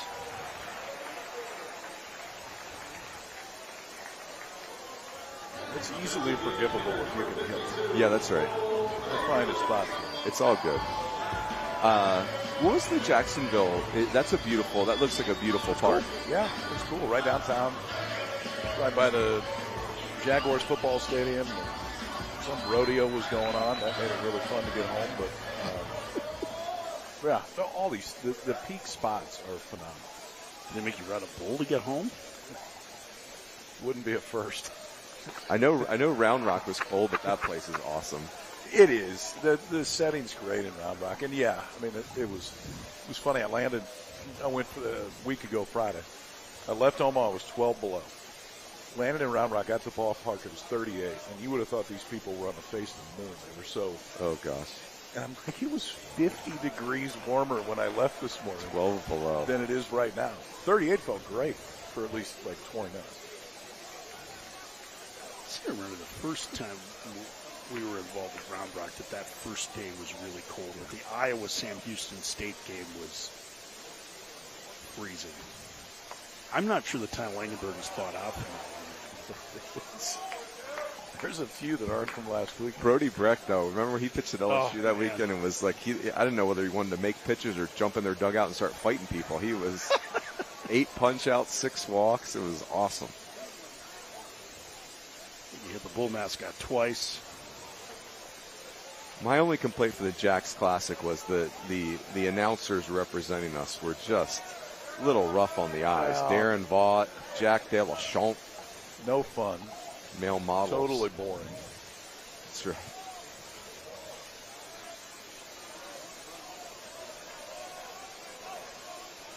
Two. Ooh. Missed by much. So I had never asked Jack how to say his last name. And I thought it was DeLongchamps. Like as I think that works. Nebraska as you can possibly get. And then I hear him come on the air and I hear Vaught say it. I'm like, ooh. Yeah. That would have been like choice number 9 if we were going down the list, but I'll get there now. You know what some people call him because his last name is so troublesome? Jack Jackson. It works. Yeah. Jack Jackson. It's his alter ego. Out of the stage name, right? That's right.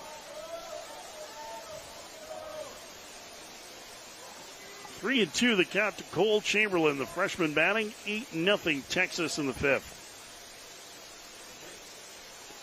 And he draws a walk. Well, that's 2 good at-bats for Chamberlain tonight. 2 walks and a strikeout for the freshman DH. Here's Farmer. That's another data point for me on the Texas Tech will recover and be a postseason team is Parker Hutera, who was excellent. Yeah. That's his first outing of the year, which is weird, but I think that's part of the story. They've had an uneven schedule. They've had midweeks canceled. They have not played a single midweek yet. Which, you know, based on the start they had, may actually work in Texas Tech's favor because if they can schedule 3 more games and they've got ones that have decent RPIs, it might help them out. Yeah. Tim Tadlock's history says he'll figure out a way to schedule. That's right. I think Tad should hire Ernst & Young next year to like review his schedule and say, no, Tim, you're not doing that. Don't go to North Carolina opening weekends. I think it's starting to turn into a contest between the PQs as to who can have the toughest non-conference. Well, yeah. I mean, you guys were talking about, I think, in the first game, or maybe it was yesterday, I mean, once K-State kind of got the wrong side of it a couple of years ago, Pete's like, all right, we'll solve that. We'll go play anybody too. Their schedule makes me feel uncomfortable. Last year when they scheduled Clemson at Tennessee, Tuesday and Wednesday, midweeks, I swear Eric Bakich was like, is this a prank call? Like, is someone really wants to play Clemson and Tennessee on the road Tuesday and Wednesday on back-to-back games? I think somebody from the committee needs to call Pete and say, you've made your point. Yeah. We get it. We were wrong. It's fine.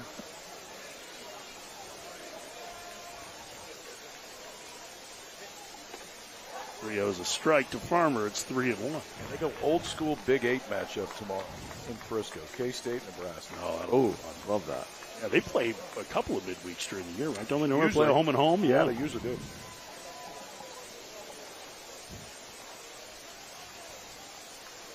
Comes the 3-1 to Tommy Farmer, the fourth outside, and it's a walk, and 2 on with 2 outs now for the number 9 hitter, Galvan, who's already doubled in this game.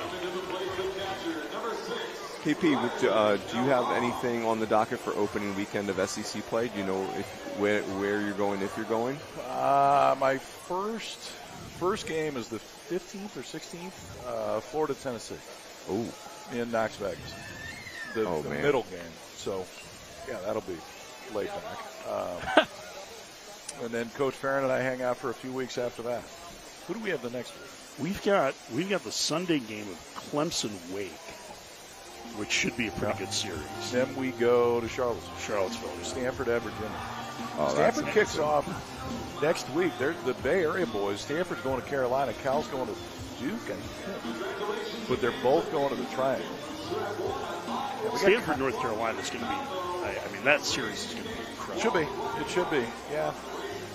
Talking to some of the Texas Tech people, they were saying that they can't imagine that there's a better team in the country than North Carolina.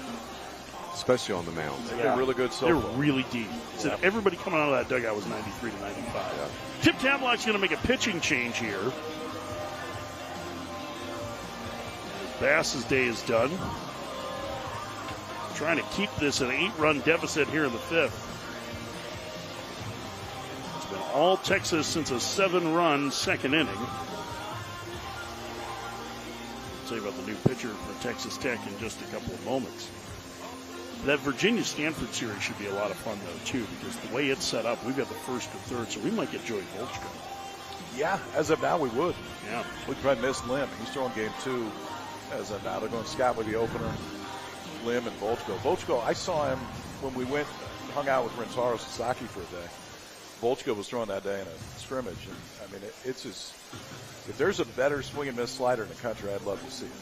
Now, can he throw strike 1 and strike 2? Right. That's the issue. The stuff is off the charts good. It's just the ability to control it hasn't been great. But if they can get him in the zone, keep Scott in the zone, and Lim's always going to be in the zone, they'll be all right. Yeah, the Washington guys said Matt Scott it was not a fun experience. Oh, it was awesome against them. Hopefully, as Logan Addison, the freshman, comes in for Texas Tech, the hope is by that point Evan Blanco will be back in the rotation for Virginia, too. I know that their start has been uneven, but I really think that's the best roster they've had in a decade. They're going to. They're loaded. They're going to. I mean, and I know they really haven't. I haven't seen this weekend. I know they won, but I haven't seen the numbers. But they will. I know they were in Jacksonville last weekend, and at the time, Oak said the plan was get Blanco in a few midweek games and then get him ready to where he goes on the weekends when they start counting. So if everything goes according to schedule, yeah, he should be back. And that freshman they got, Valencius, the younger brother of Vitas, who's here this weekend. Yeah, Tomas, he sounds awesome. That was, I just think them getting Harrison Didowick back and away from pro ball is such a game changer for them. And he hasn't hit yet. He's gonna. Yes, he will. The minute he gets going, Ford's been fine. I think Ford's a big leaguer. They'll be okay. Godbout's going to be a good draft, too. Yeah, he should be. Yeah. Morenz can swing it. Struggled a bit behind the plate in the song, but he can swing it.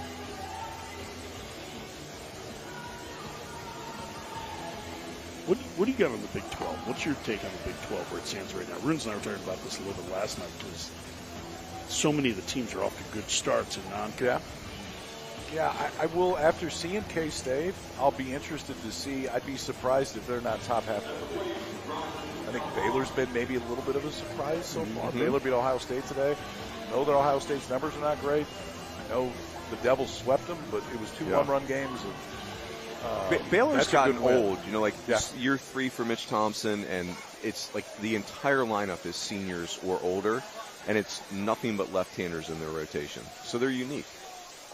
First pitch to Galvan is inside, 1-0. It's 8-0 Texas as they threaten in the top of the 5th.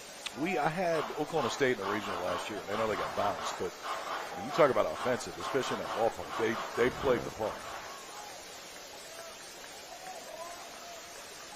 Here's the 1-0. For them in Arizona, when you have to replace your entire rotation, that's just going to take a second. 100%. Yeah. I think Arizona's in a good place in terms of their pitching development. I think the hires that they made with Kevin Vance has this kind of new school reputation, but if you talk to him, the pitching coach there, he pitched at UConn back when UConn was getting it rolling and in a super regional, back when they had like Mike Old and Nick Ahmed and those like George Springer. Kevin Vance is about as, he's one of those fiercely competitive dudes, and I think there's a difference when you can marry the data with competition and the desire to compete. I think he puts a foot in guys if he needs to. You know what's crazy, though? Until you just said that, I know that we're supposed to know this stuff. I totally blanked that that's a Big 12 team right now. Oh, no, it's tough. And that A-State is, too. And you start looking they got to fit into the equation. A-State's been – our game is better. Our game. College baseball is better when Arizona State is competing to potentially go to Omaha. It just is. And it'll be better if we can ever get SC back to that point, too. Yeah, SC's off to a good start. So they beat Vandy today. Vandy, yeah. And Vandy's good. Vandy's healthy. Brody Johnson's back in there. Mancini. USC last year, they lose their field. Kind of, at least for us, it was a surprise. They don't even have cages, right? Think about that. They have to drive an hour in LA traffic just to hit in the cages. They start 4-12, and I thought their season was over. Next thing you know, you look up, and they've won 17 games in the Pac, and they're playing Arizona in the Pac-10, Pac-12 championship game to go to Omaha. And this year, they're just off to a great start. Andy Stankiewicz is excellent. He's awesome. Senior Hudson Parker has taken over behind the plate. Ethan Mendoza is at the plate with the bases loaded and a 2-0 count. And he takes a strike. It's 2-1. This is, even with 2 outs, a big moment here as Texas tries to extend the lead. The run rule is in effect in this tournament. Right now, I think Tim Tadlock is trying to get a few guys some work. The 2-1. 3-1. Isn't it amazing that, everyone throws 95? Yes. Like Logan Addison here is a freshman, just kind of cutting his teeth. Here's 95. Yeah. There you go. Just for sure. 3-1. Upstairs, ball 4, it's 9-0. Back-to-back walks by Addison. And now here's Ballou.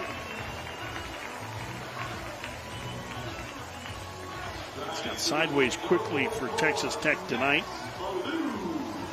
Lucas Perko didn't make it out of the second inning. 7-run frame.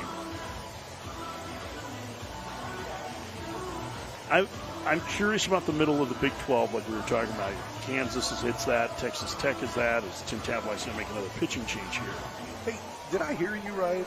Did you say that K-State is revenue positive in baseball? Yeah, that's what Pete Hughes told us. That's incredible. They grow 4,000 a game during the warmer months. And I saw him yesterday, I guess. He was talking about the amount of money that they've put into their facilities. I think he said it's like $15 million that they put into the baseball side in different areas. But that part I didn't know. Yeah. That's super encouraging. We had that conversation under the, under the auspices of hey, what would happen if we pushed the season back? Just that question and what it meant. And he talked about the huge financial windfall it would be for K-State baseball. And in talking to some of the coaches from Illinois this week, the conversation was a little bit similar because if you're looking to grow revenue as schools, right? Which is part of this now, is it's you're trying to make more money. You've got to put it in a position where you can not just get people to a ballpark, but find more television windows that are available to you to be able to sell revenue. And that was a point that Dan Hartland made, and I thought it was a really good one. They're super. I haven't talked to a single Big Ten coach, by the way, who thinks that the attitude for the Big Ten towards baseball, from when Kevin Warren was in charge to now with Tony Petitti in charge, is night and day. And Petitti came from MLB, so that's part of it. Yeah. But they are in on Petitti and his vision, and they think that baseball is going to be a priority for the Big Ten. And I think what gets hidden a little bit in all this conference realignment when you look at college baseball is you put UCLA, SC, Oregon, and Washington into that league. That's a big boost for the Big Ten. That makes a difference. But the Big Ten needs, and college baseball needs, Minnesota, Nebraska, Iowa, Illinois, Ohio State, Michigan to be good in baseball, because those fan bases will change the complexion of what the College World Series is. Yeah, I mean, I remember seeing it when Nebraska was there. Yeah, that was nuts. That's different than anything I've ever seen in Omaha. Hey, I mean, they're playing 30 conference games this year. I think that's awesome. When they played 24 conference games in the Big Ten, it just always made it feel lesser. Yeah. You know, like your champions 15 and system in 21 was so terrible. And the conference tournament, I wish they were inviting more teams, but to go from 8 to 12 teams this year, that's a massive step in the right direction. It's tough to invite more when you have 17 teams in the league, though. I mean, like it's a lot of bodies. That was the biggest meat grinder of a conference tournament, I think, too, under the format. There was nothing that was tougher. Like winning the Big Ten tournament was an accomplishment in and of itself, just because of how difficult that one is. Because you had to fight, the other teams, the 7 other teams in the conference that were in the tournament, and the weather. Yeah. How about staying in the Big Ten for a minute? Paxton Kling. Start at Penn State. Isn't that cool? Penn State is. Yes. Gambino effects happening already, man. They're on it. This is Jordan Espinoza, the freshman from Aptos High School in Watsonville, California. Freshman takes over to face Max Ballou in a 9-0 game in the top of the 5th. Well, this is an assignment for a freshman. Congratulations, you get to face the reigning Big 12 Player of the Year. Ooh. Just missed. There is a difference in the look between Max Ballou, junior draft eligible, and Espinoza, true freshman. To the screen, and it's 10-0.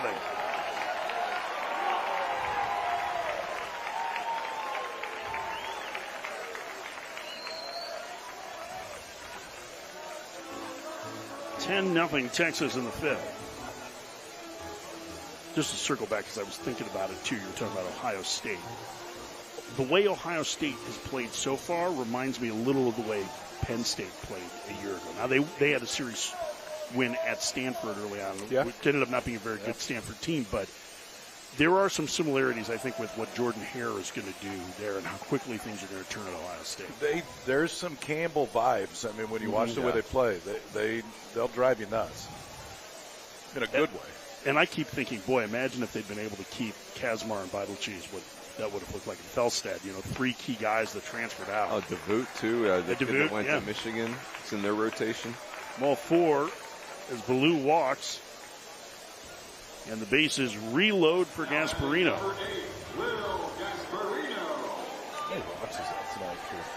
Yeah, it's a lot. So in the second, there was a walk and a hit by pitch that were a problem, and then this is 5 in this inning. 5 straight hitters have walked. 7 walks, a hit by pitch. No, 6 walks, a hit by pitch, and 3 home runs. Bad formula. Gasparino has one of those. Takes in the dirt. 10-0 Texas. Mike Rooney, Kyle Peterson, Mike Farron with you in Vegas.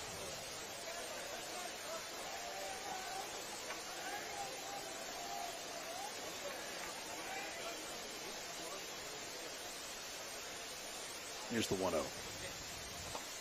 Here's the good news for Texas Tech. We were talking about the Big 12. West Virginia's 10-0, Kansas 9-1, Baylor 8-2, Utah 8-2. There's a lot of RPI and quality wins that are going to be available to Tech once Big 12 play starts. And even this weekend, let's assume that you can't come back from 10-0 in this game, but you can win tomorrow's game. Now you've won your first weekend, and like you said, Coach Farron, you start weaving in some midweek games, get a little rhythm going. They're going to be fine. The talent is there. You're right, and they have some big offensive carrying pieces. I'm just a little worried about T.J. Pompey at third base. Like I'm starting to get to the point of being spooked. Even on the tag, on the throw down on the stolen base, I know he kicked one earlier, but, I mean, ball's there at time potentially to end the inning right there, and he can't hold on to it. Yeah, he doesn't look comfortable there right now. Looks sped up for sure. Asperino down on strikes for the third time today. That's as many times as he'd fanned all season. For tonight, Texas sends 9 to the plate, 3 more score through 4.5. 10-0, Texas leads Texas Tech at the Las Vegas College Baseball Classic.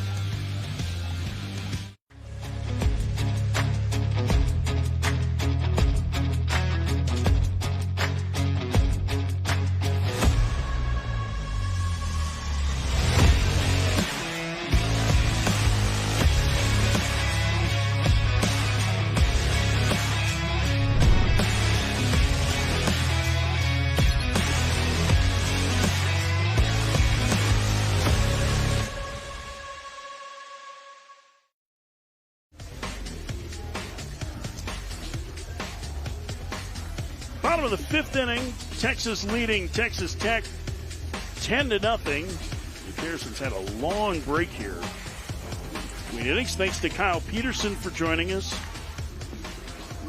think we made a pretty good trek around the Power 4 conferences. We did. Talking a little bit about this season. So this kid, like, he got one putt, and he didn't even get it halfway down the green. Oh, no. Just tap it in. Tappy, tap, tap.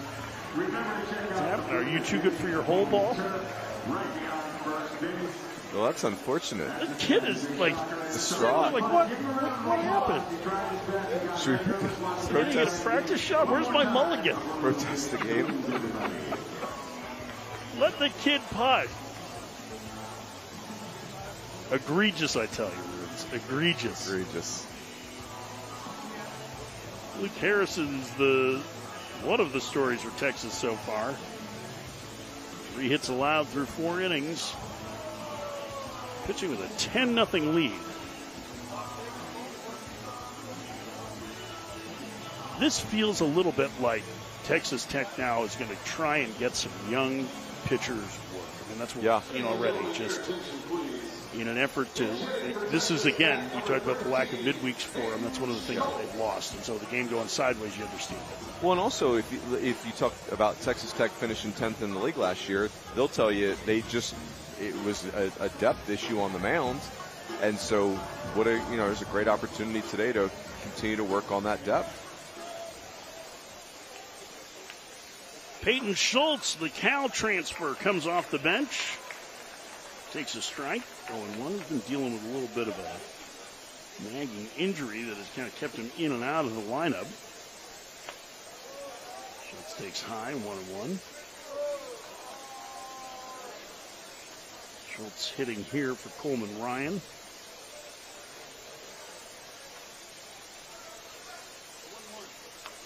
Taps it foul. At the plate, we count 1-2. Texas looks like they're in good position to go to 2-0. They will take on the Fighting Illini of Illinois tomorrow morning, 11 a.m. Pacific time, 1 p.m. Central. And Texas Tech will face Washington in our late game, 3 Pacific, 5 Central. And then conference play gets underway for the ACC and Big Ten next week.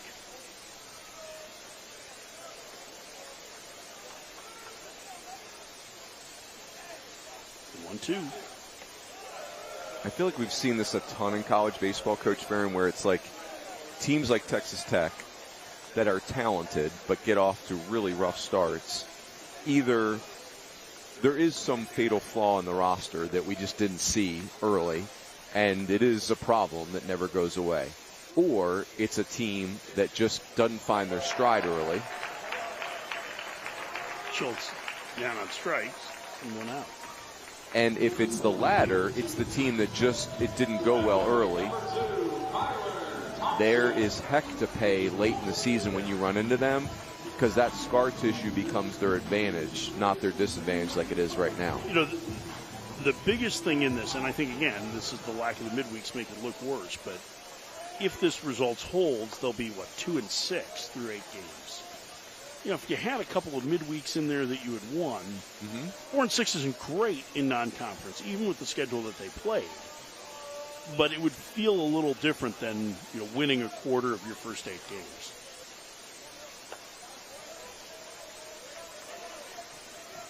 And I'm with you. I think there is a lot of talent on this Texas Tech roster. I just think it's been an uneven start. Yesterday was, regardless of the result today, that was a character-building win. Yeah. They played a pretty lousy game, I would say. Yeah. Right? Yeah, to win that game, that was an eminently losable game. Yes. Based on the way they performed, and they figured out a way, and they're not playing with great confidence right now, and they found a way to win the game, which is what makes this such a buzzkill, because it just felt like they were ready to flip the page and, really challenge Texas tonight, and, still could happen, but obviously a very poor start. They've got 5 bats in this lineup that are legit. Thompson, who's at the plate now, Bravo, Villeneuve, Hughes, who I know is off to a slow start, but he can really hit. I think you cited some of the secondary numbers earlier. And Pompey is, Pompey had again, really good non-conference last year, struggled a little bit in Big 12 play, but he's another year older, he's stronger, and as long as he can get the defense figured out wherever it is, it's a tough play by Rodriguez, and Thompson's going to beat it out, and the throw goes into the stands. It's an infield single and an error. That's where Rodriguez, everybody's a high school shortstop. We got to remind ourselves.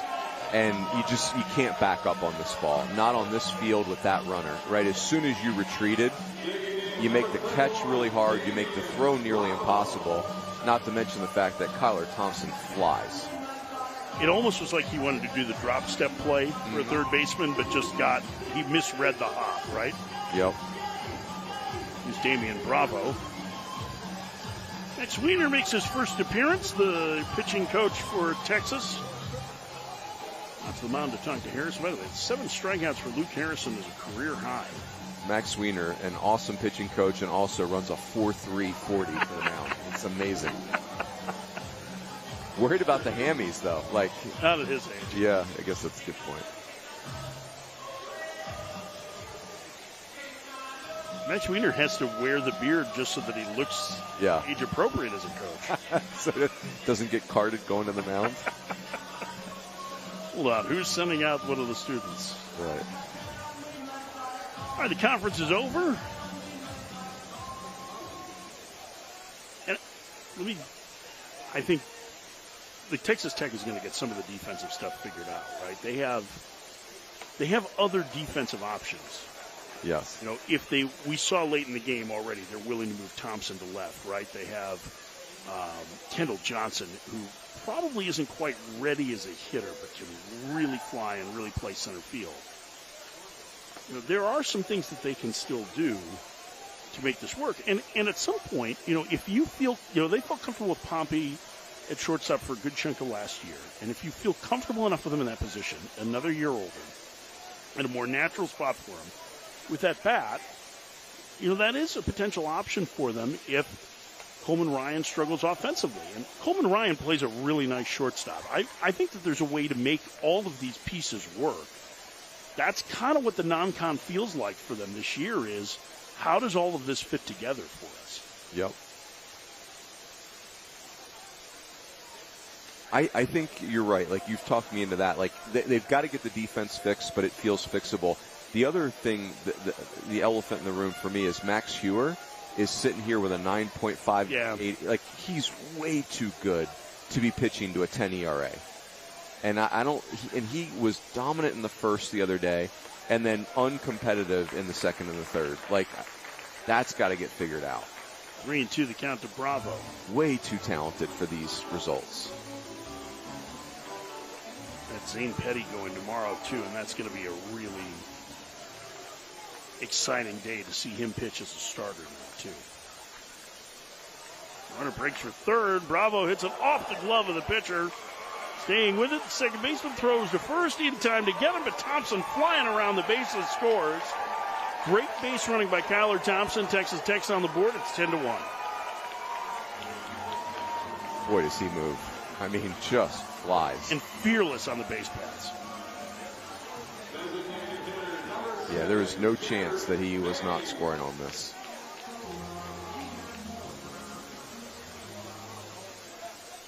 Won the score. You get an RBI for that? Yeah. It wasn't a double play, so. He scored from second on a 4-3. Yeah. 1-4-3, technically. Yeah, that's right. I don't mean to be that guy. No, I like it. Actually. Damian, bravo. Say thank you for that RBI. Two-out single for Garrett Boehm, his first hit of the season. Sophomore. Nice ovation for him. His brother Gage played for the Longhorns last year, so a little family rivalry here.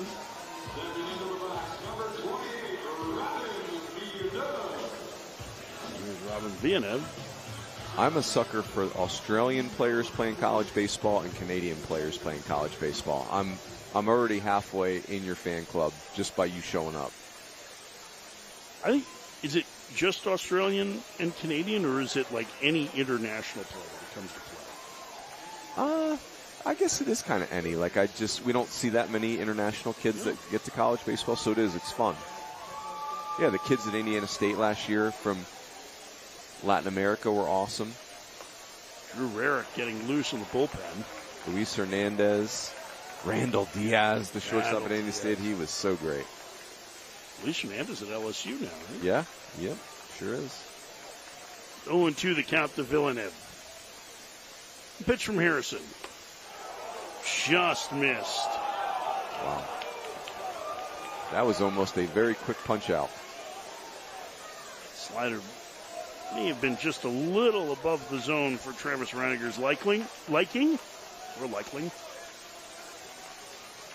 Yeah, maybe just didn't quite get there. 1-2. Way outside. 2-2. I watch Villeneuve hit a double right now. Texas Tech's on the board, trailing 10-1 in the fifth.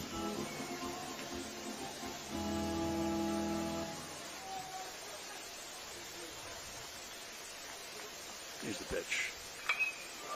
It's hit to right field. Not quite a double, but Villeneuve keeping the rally going here in the fifth inning.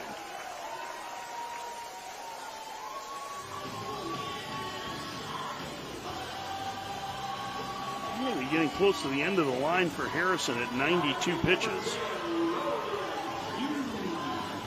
I almost wonder if this against Hughes is the last hitter that he'll face. Lefty 0 for 2 today. He's grounded to shortstop twice.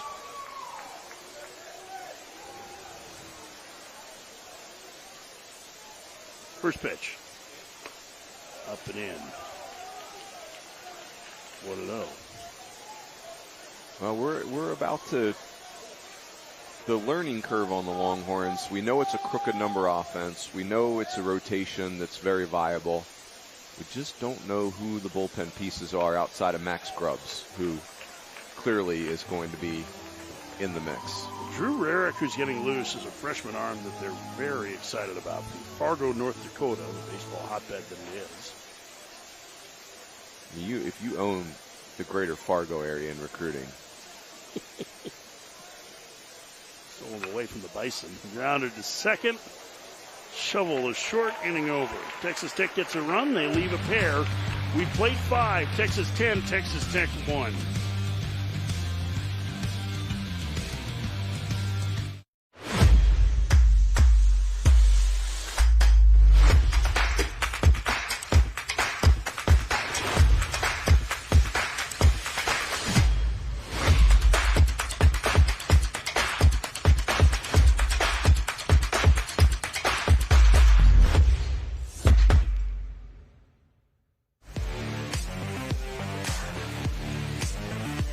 great to have you with us in Vegas tonight. It's 10-1 Texas. They lead Texas Tech in the top of the sixth.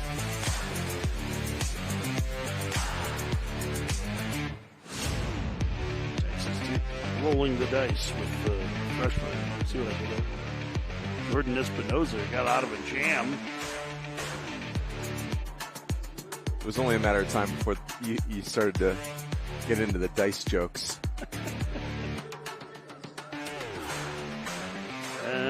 Generally, those start coming up snake eyes for me. Oh, you get a look at Circuit and down at Fremont Street. You're more of an old Vegas guy, aren't you? Yeah. Golden Corral? Is that the one down there? Yes.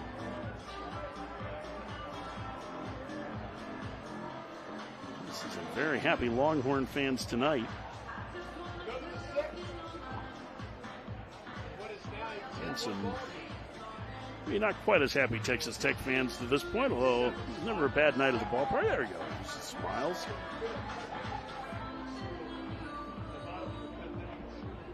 We should bring up that bag of peanuts to share with us.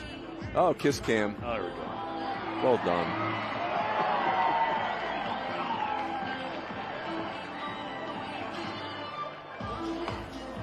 Espinoza finishes his warm-up tosses. We're ready to go in the sixth. Setting in the game is now playing third base, number 13, Peyton Schultz. Moving from third base to shortstop is number 5, T.J. Pompey. T.J. Pompey just moved to shortstop here. With Peyton Schultz staying in the game at first base.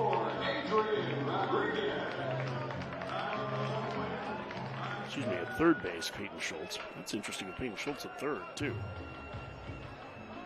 He played a little bit of third at Cal. Adrian Rodriguez hit an opposite field home run left-handed his last trip. Switch hitter batting right-handed, takes a strike.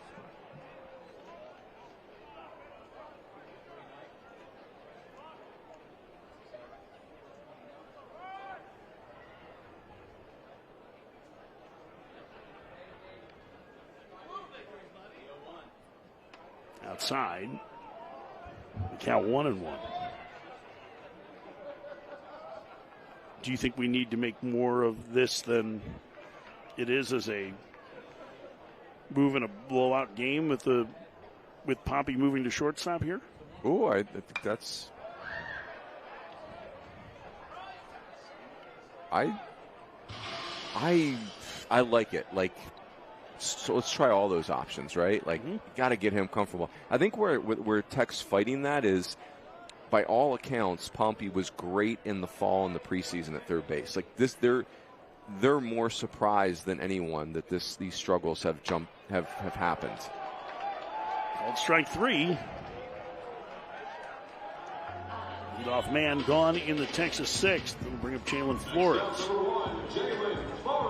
I mean, Pompey's reputation is as an excellent defender. It was when he was in high school.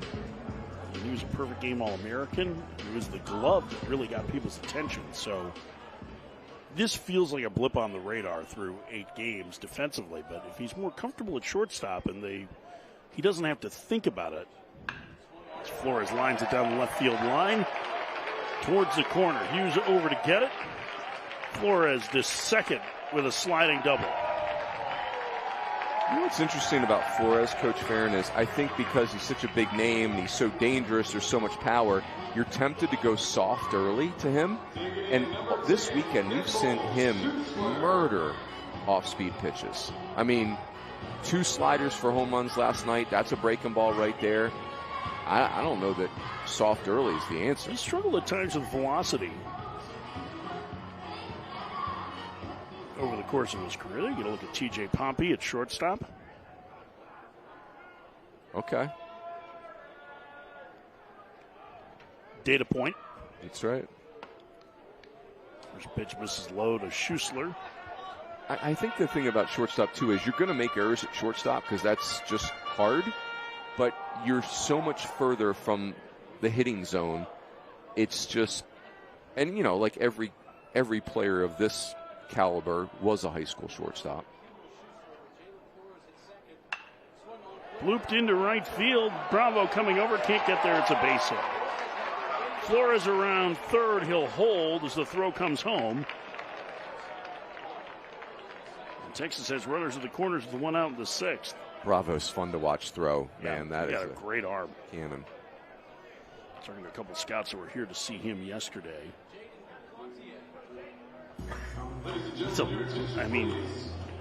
Sometimes you get those guys that are accomplished college hitters that don't have that live body, but there's some life to Damian Bravo. Yeah. He's going to be stronger, too, in pro ball. I mean, it's lean.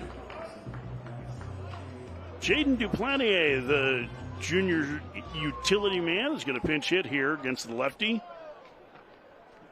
Brother of Andre Duplantier II. Helped to lock down the game yesterday for Texas when they really needed some outs. He got some of the biggest ones.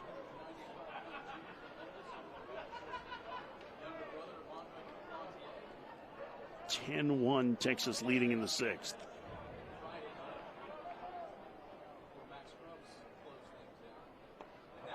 Hit him. Bases are loaded.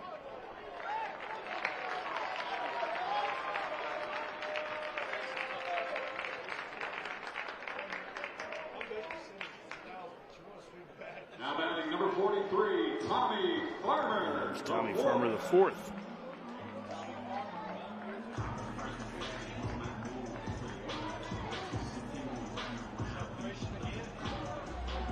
Who are you most anxious to see in that kind of middle of the Big 12, kind of where Texas Tech is, or we anticipate them being? Like, who am I most intrigued by? Or? Yeah. Or you just want to see in person to see, not because you're like, yeah, I love you guys, I want to see you, but yeah, you want to watch them play. Yeah, I would say UCF is the team. I mean, they're 7-3. They have a bunch of returners. I'm very intrigued by them. They did really well in the portal with some of these. Yes. I was a big fan of Chase Cruson last year at Duke. Adamus Ross, who they got from Florida State, who can really play center field. Yeah, I mean, I just think if you were the Big 12 baseball commissioner, there's no such thing, by the way. You got to be thrilled with the performance in the non-conference. I mean, the two teams you're most concerned about are Texas Tech at 2-5 and Oklahoma State at 4-4. Right. And, you know, like, clearly you're not concerned about them. They're both outstanding. Cincinnati's 5-5. They got a series win at Duke. BYU 7-4. Houston 6-3. Swing and a miss by Farmer. 2-2. I think TCU is better than I think they are. Like when TCU lost Ben Abelt, that shook my confidence a little bit. And they're 7-3, and they've played a good schedule. Lost so missed today. That's a great series. Two top 25 teams.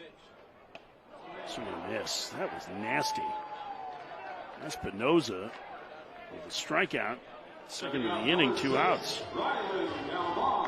3 strikeouts for the freshman, and here's Galvan. 10-1 Texas, top 6. I'll tell you, the team that I think I would be most interested in, thank you for asking. The one that I feel I'm most interested in seeing is Kansas. Yes, that's a good call. That's the one I don't really have a feel for. They're off to a good start. I know you heard our stat about Kansas. The great Boog Sciambi told both of us that Brady Council, at 21 years old, is the youngest position player starter for Kansas.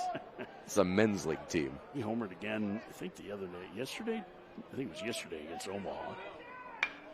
Bouncer off the glove of the pitcher towards the middle and right to the bag for the force. Nicely done by Lopez. 1-4 putout. And Espinosa gets out of a bases-loaded jam through 5.5, 10-1 Texas.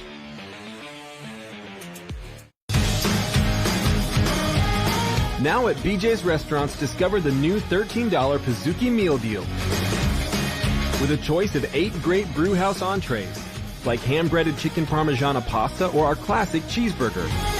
And the sweetest ending ever, a free personal Pizookie dessert. Your choice of signature flavors.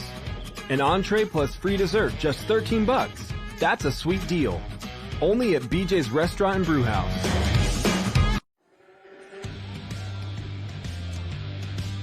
10-1 Texas as we head to the bottom of the 6th inning. Luke Harrison's at a career high with 7 strikeouts, allowed just a run tonight, and the big-bodied freshman Drew Rarick from Fargo, North Dakota, will take over on the mound.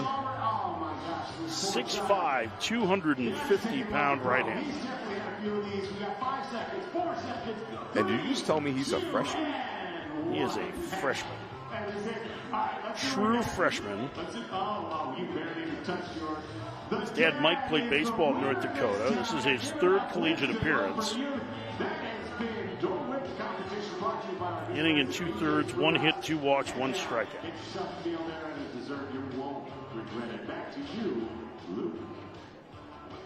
Thank you, Andy. Hey, fans, a proud sponsor of the Las Vegas Classic, Ramon's Pizza, is located right inside Boat Park, Baxter Village. The unique location Eric supports you from Las Vegas. getting a little work here in a 9-run game. It opens to a grand entrance where you are greeted with a smile. Ramon's is a Texas took control of this. If you're just joining us, the 7-run 2nd inning. Ethan Mendoza and Will Gasparino both with homers. Adrian Rodriguez has added a solo shot. 7 in the 2nd, 3 in the 5th. Texas Tech got a run in the 5th thanks to some great base running by Kyler Thompson.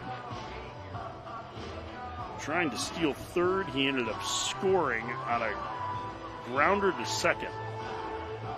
Great base run. Hudson Parker will lead off for Texas Tech against the righty Rarick.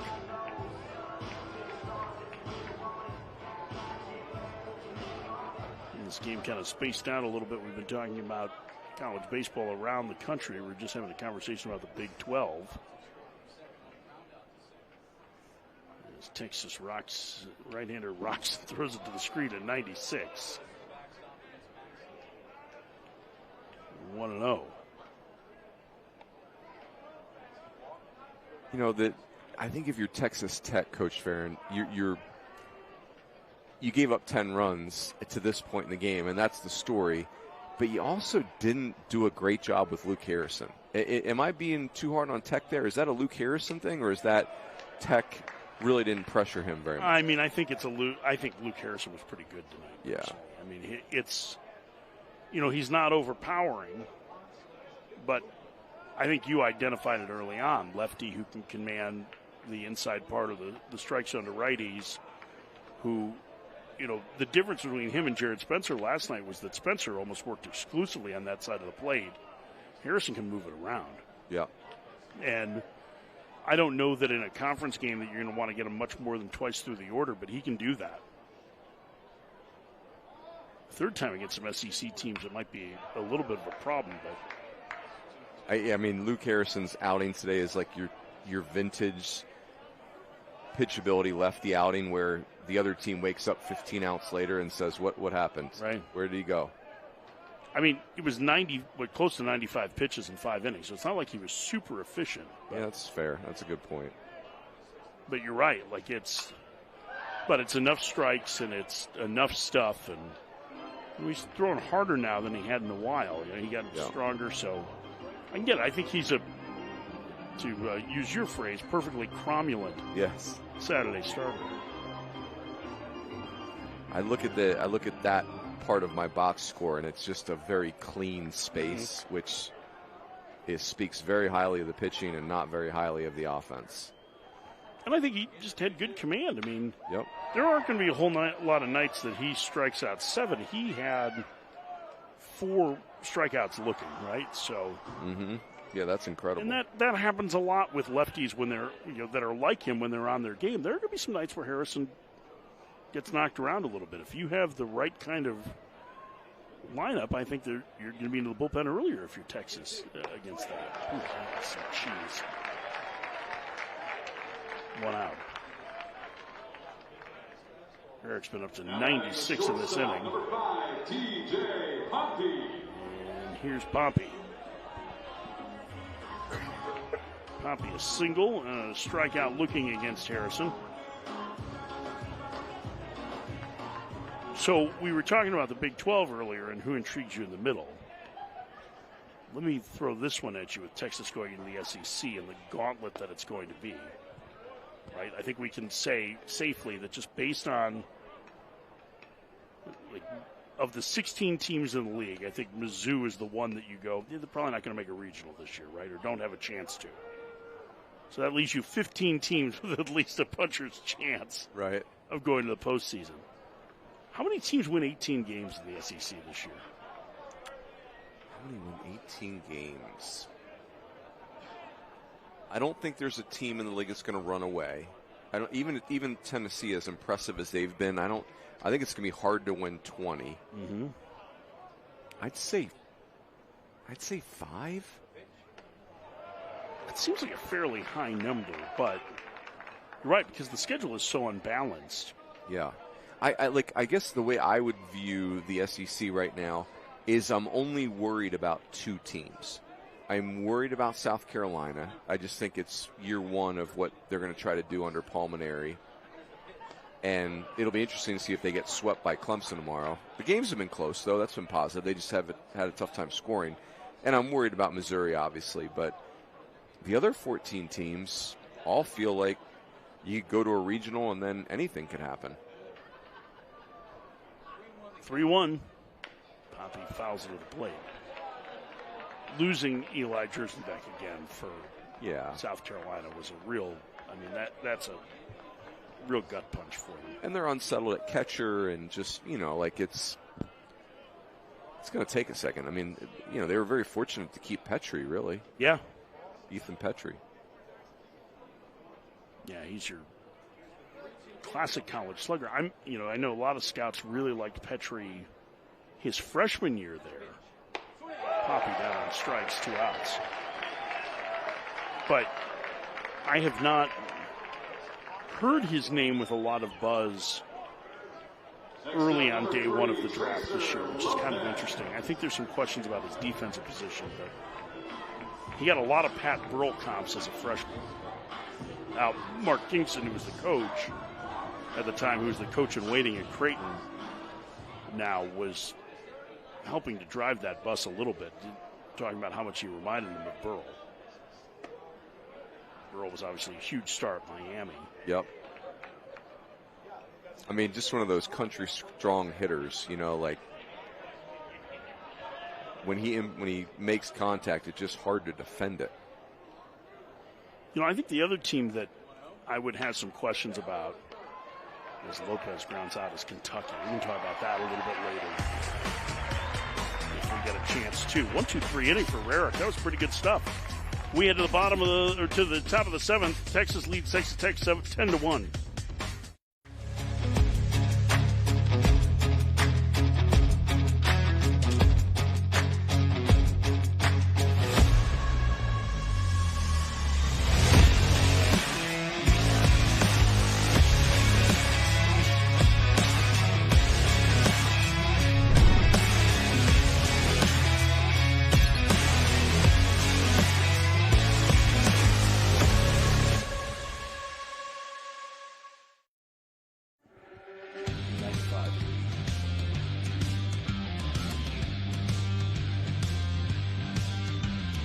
Head to the 7th inning.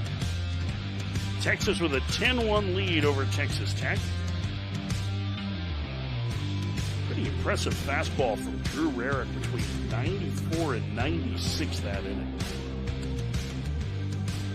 It's a live arm. Now, he spiked a couple pitches, but, man, there's a lot to work with there. It's, who was the TCU closer that was the big body? Las Vegas ballpark. Look at the outfield, left field.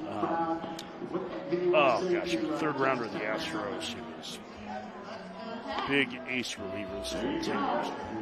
Farrell. Yeah. We gotta find that out. That's what. On the 4 straight Omaha teams too. Yes. He was. when they had him at the end of games throwing a bazillion miles an hour, they had Preston Morrison flipping up 84-mile-an-hour fastballs from the low slot on Fridays. He was epic. He's a great college pitcher. Connor Mohan's on. Freshman taking over.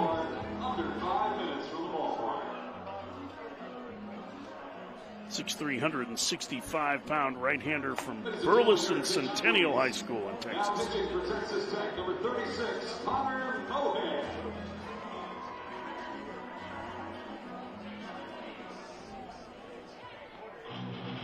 Riley Farrell. That's it. Riley Farrell, there you go. Riley Farrell was the pitcher. Boy, 2015 TCU 51-15. They were rolling. 2015 squad. That was now Morrison wasn't there. That was Tyler Alexander and Alex Young. Right? Morrison wasn't there yet, or he just No, he had just left. He was on the first part of that group. I don't think he was on the 15. Let's see. No, I think 15 might have been his last year. That was 15 was the year he 122 innings. Yeah, Riley Farrell, look at that. 14 saves, 53 punch-outs in 31 innings. But I'm right, Alex Young, that was the year he took the no-hitter against Vanderbilt into the 6th. Mitchell Traver. Mitchell Traver, wow. Large man. Ethan Mendoza leads off and takes a strike. That was 95 from Connor Mohan. Connor Mohan's 165 pounds and he's pumping 95 miles an hour.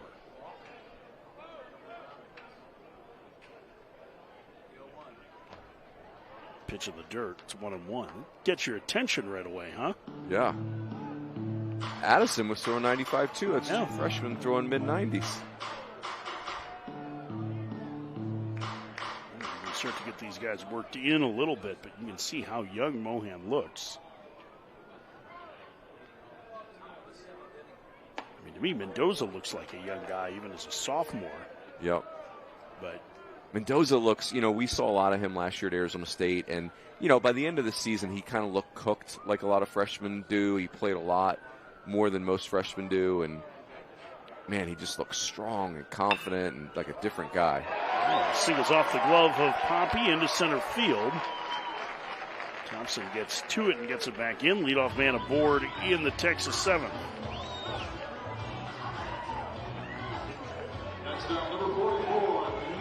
That stunk. That is not a data point for TJ Pompey at shortstop. No one's making that play. 102 miles an hour off the bat. Yep. Next, Blue. Been relatively quiet so far through the first 2 days of this. He's 1 for 3 today with a walk. Also stole a base. Swing and a miss. Nice little wrinkle on that changeup. All right. 0-1. This is the fun part of these sideways games, getting to see some young arms here. Tell you what, I was pretty impressed with Jordan Espinoza. He's done in and out of a bases loaded jam. Yeah, Espinoza, Addison, Mohan, those are some talented arms. A lot to dream on there. 1-1. He takes. Okay, here's a little moment of truth, though. 2-1. Max Ballou. Can you throw him a fastball and get away with it? Let's see.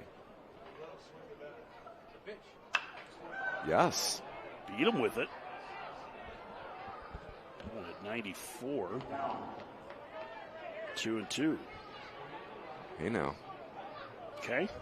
Hashtag real heater. That changeup had to be in the back of Ballou's mind on that. That had a lot of the plate, but then you go back to the heater, you go to the changeup. You know he's got a change.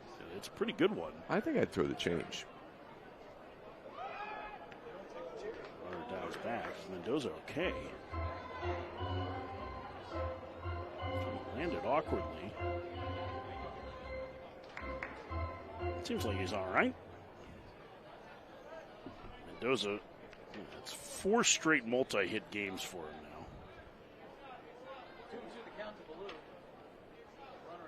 And here's the 2-2.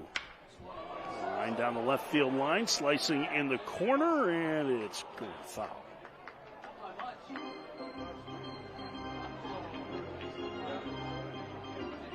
See, here's the thing about throwing him the changeup. You brought this up earlier.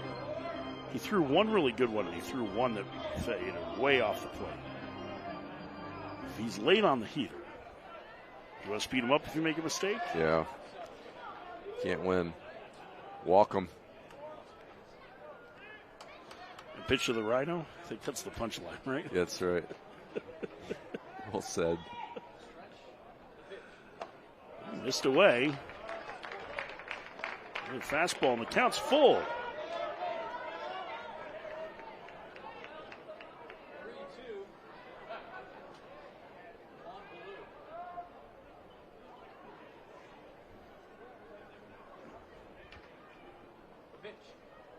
Ooh, swing and a miss. That was a good changeup. He strikes out Ballou, 1 out.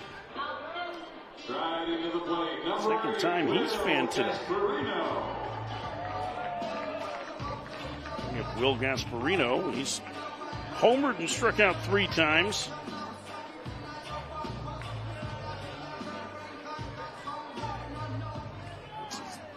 Gasparino doubling his strikeout total on the season today. Swing and a miss. Wow.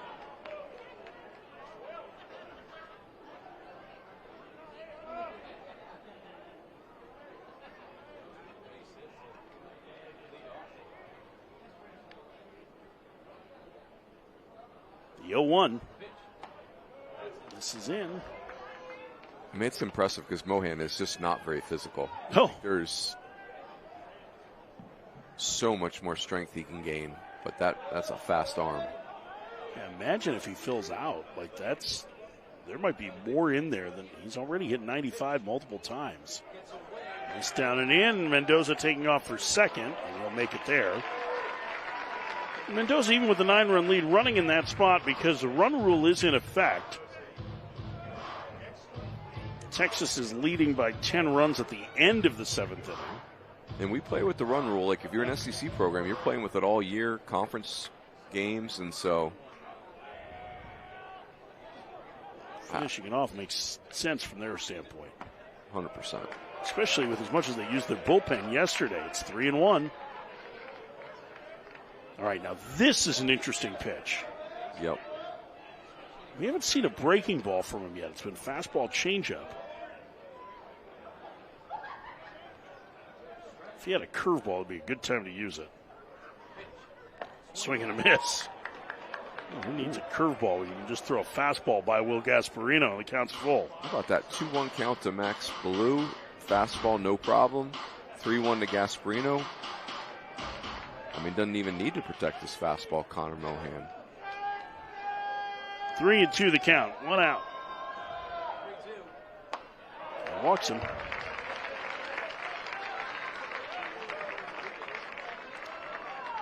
Free pass puts 2 on for Adrian Rodriguez. Number 24, Adrian Rodriguez.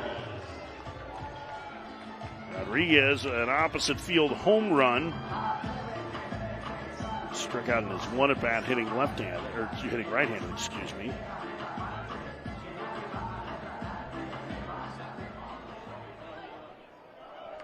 Now, I want to point out that Adrian Rodriguez and Connor Mohan are both true freshmen. Roller to the right side. The only play will be to first for Villeneuve. That's out number 2. Runners move up to second and third. There is a major physical difference between Rodriguez, who just grounded out, and Mohan, the pitcher. Rodriguez looks more like Nolan Cain there.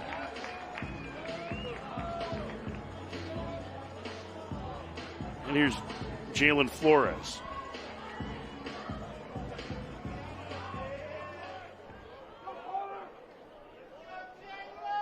(10-1) Texas, top 7. First pitch outside of ball, 1-0.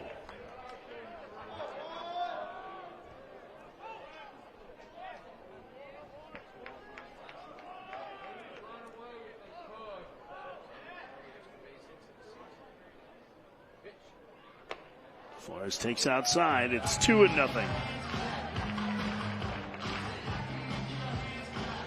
I mean, this is a tough way to live if you're Connor Mohan, but the stuff's so good he's getting away with it. Yeah, more balls than strikes so far, but he hasn't allowed a run. Fouled away. Man, I mean, that's 3-1 to Gasparino, 2-1 to Ballou, 2-0 to Flores. 3 straight times his fastball's just better than the bat.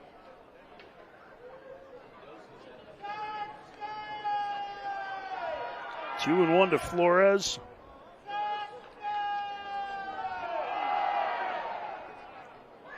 Flores a double his last time.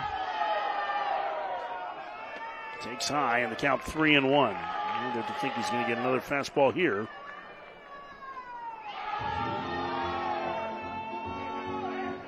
Kimball Schuessler on deck.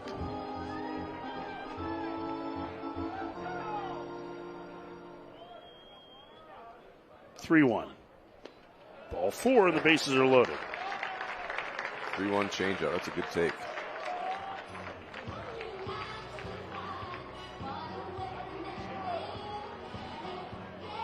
Parker out for a quick conference before Schuessler hits. Reminder that one more day to go in this tournament. Tomorrow at 11 a.m. Pacific, 1 p.m. Central, Illinois will take on Texas. And coming up tomorrow at 3 o'clock Pacific, 5 p.m. Central, Texas Tech will meet Washington. We got your pinch hitter here. For Texas, this is Jonquay Stewart, the sophomore, transferred from North Florida. Jonquay Stewart, left-handed hitter. First pitch, she misses, 1-0.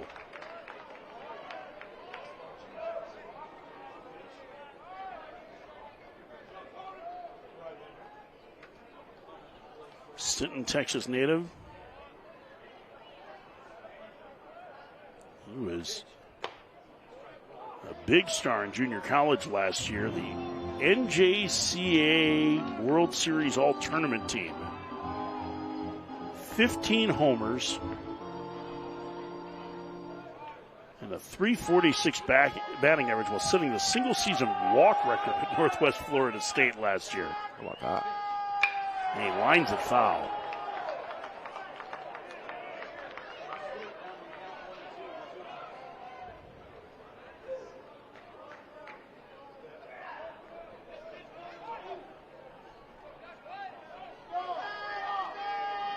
Won a state championship in high school in Texas. Sinton, Class 4A. Jonquay Stewart. Waiting on the 1-2. In the dirt. It's a nice stop by Parker, 2-2.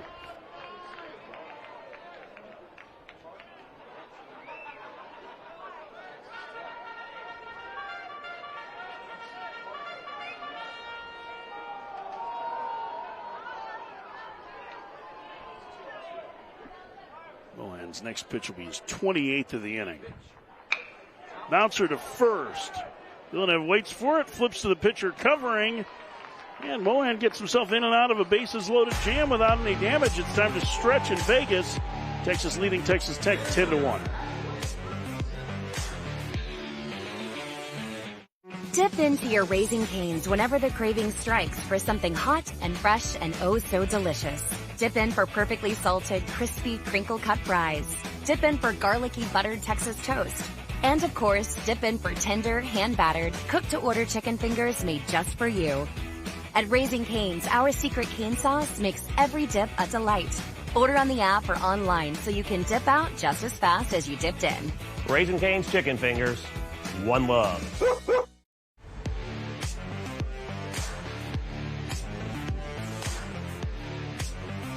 Texas fans enjoying the 7th inning stretch. Got a lot to cheer about today. 10-1, they lead Texas Tech. Left 11 men on base. Drew Rarick going to get back to work here with a 9-run lead.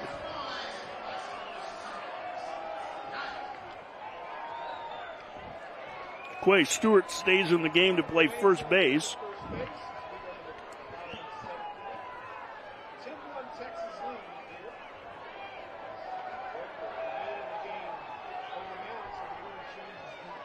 Fans wanting T-shirts. Somebody throw him a T-shirt.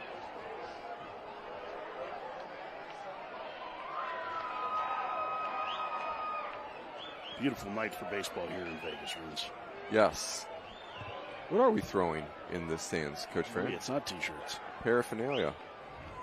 Seeds? Lighters? I don't think it's lighters. That was 40 years ago. Yeah. You're going to lefty. Chinook sunflower seeds, undoubtedly. I need to get in on that action. Yeah, I'll cover for you. Want to run down and get some? Peyton Schultz lead off. Pinch hit.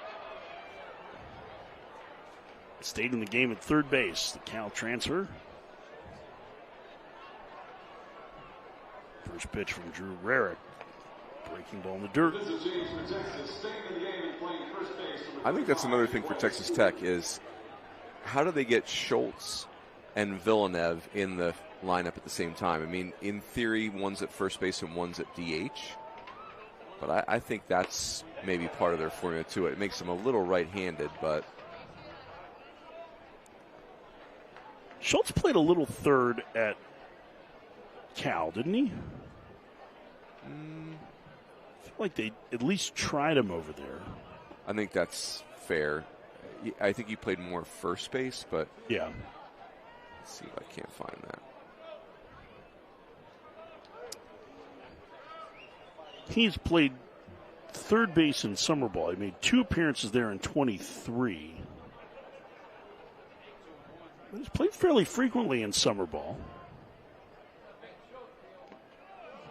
Takes to the dirt. It's 3-1. Last year with the Mahoning Valley Scrappers in the draft league, he played 4 games there. The year before in the Cal Collegiate League with Heldsburg, he played 18 games. So, and with Bethesda and the Cal Ripken Collegiate League back in 2022, he played 17. So summer ball coaches seem to like him there. Interesting. I mean, again, Schultz has so much experience. I mean, 657 plate appearances coming in tonight. It's got to be 150 plus games, 160 games. Yeah, 154. Upstairs, and the leadoff man walks in the Texas Tech 7th. They trail 10-1. At the plate, number 2, Kyler Thompson. Infield single, went to second on an error, went to steal third, ended up scoring from second on an infield ground out. That's the lone Texas Tech run to this point.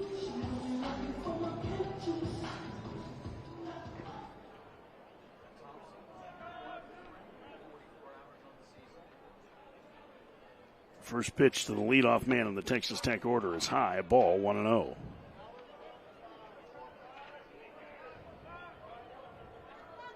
Trying to get a little more stirring in the Texas bullpen.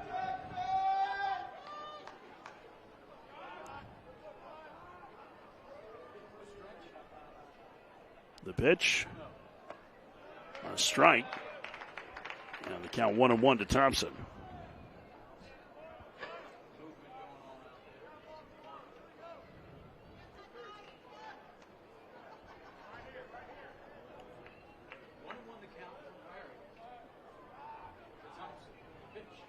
Squares the bunt, takes inside. 2-1. Speaking of the Big 12, Coach Farron, Oklahoma State is one hitting Texas A&M through 6 innings. Texas A&M in jeopardy of going to 5-4 on the year.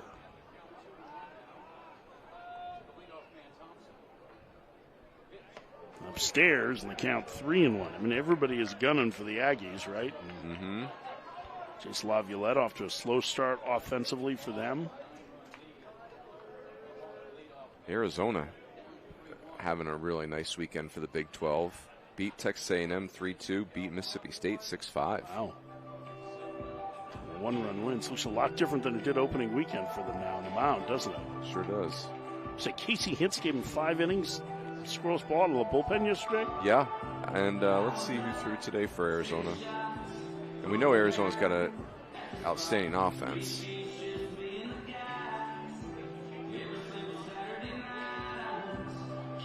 Kramkowski was good today. Okay. 6 innings, 4 runs, 8 punch-outs, no walks. It's not an easy offense to navigate with Mississippi State. So conference is over. Rarick back to work. Behind in the count 3-1 to Thompson. Throw over to first and diving back at Schultz. I'm sure that Peyton Schultz wants to get picked off here down 10-1 in the 7th. That might get even a veteran player a talking to. Yeah, it'd be poorly received, I think.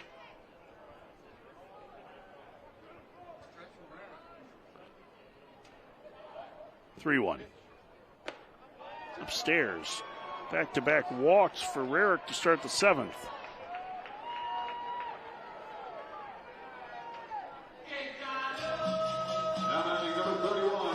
Here's Damian Bravo. And a lefty getting loose in the Texas bullpen. That's the hard-throwing left-hander Dylan Volantis. And he's coming in. Jim Schlossnagel going to the pen. Rarick struck out a couple at a perfect 6th. He's walked the first 2 here in the 7th. We've got a pitching change. Bottom of the 7th inning. Texas leading Texas Tech 10-1.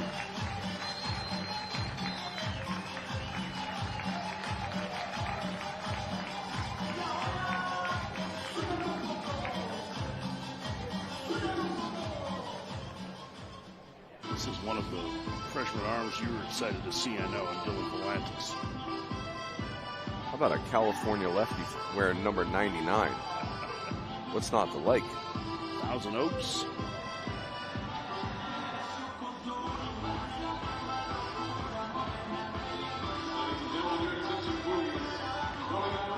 Westlake High School. Not to be confused with Harvard Westlake High School. That's different. But Harvard Westlake is the famous one. Yes. So that's interesting. Now, this is really interesting. According to Synergy, it's fastball, cutter, slider. Okay. Sometimes those cutters get misclassified. Yep. Fastballs and sliders, just based on their movement profile.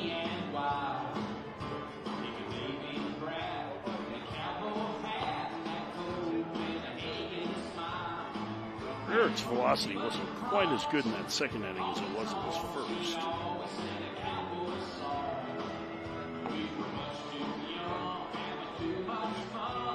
I'm sure that's something he will continue to work through as a freshman, and now Volantis takes over. Spot for the lefty to get into the game. Do you have average fastball velocity on him yet for this year? For Volantis? Yeah. Saying 91.6. Now it's, small sample size, 29 fastballs. Cutters saying 87.3, slider 82.1, according to Synergy. All right, so it might be a cutter slider, it might be slider curveball. Depends. I mean, all it depends on is what people call it, right? So we'll let Dylan Volantis decide.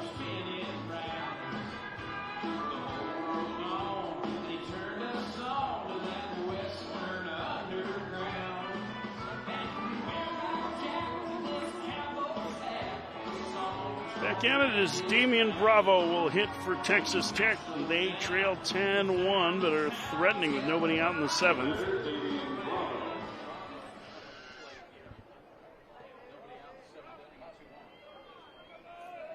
Bravo, a double, a line out, and hit into a double play. He lines the first pitch to right, coming on and playing it on a hop is the right fielder Ballou, and the bases are now loaded. Well, doesn't look all that dissimilar from Washington last night. It's about the same point in the game. They were down 10-1. Rallied to make it a 10-9 affair. Garrett Boehm hits.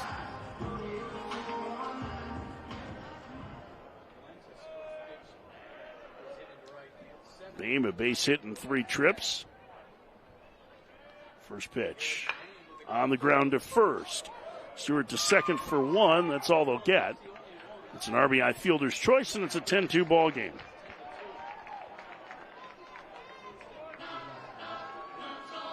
Next up, number 28, Robin Villeneuve.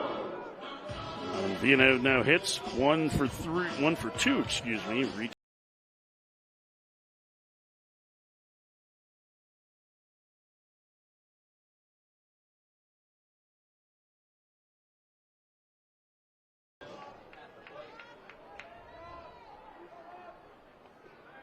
Runners at the corners to the right-handed hitter. He takes in the dirt 1-0.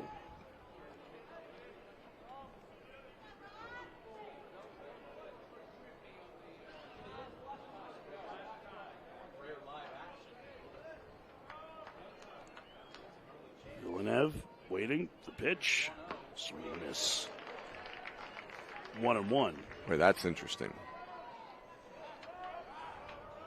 I don't want to. The velocity says cutter, but that seemed to be a lot more vertical than a cutter. I mean, that's the big leaguers are throwing sliders 85 plus. That's the kind of key number now. So, man, 1-2. That looks more like a breaking ball. 82. Okay.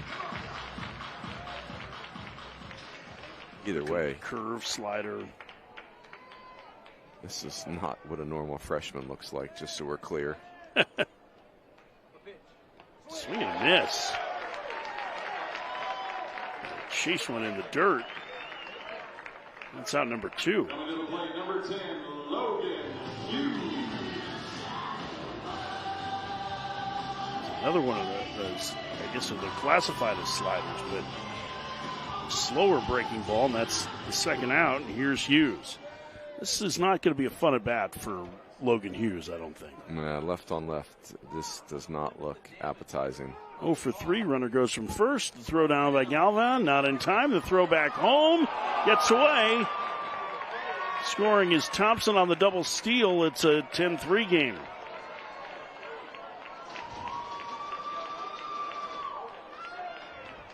Bravo takes second. Excuse me. Boehm takes second. Throwing through with a 10-2 lead. And I think they had him at the plate. If he can come up with a throw.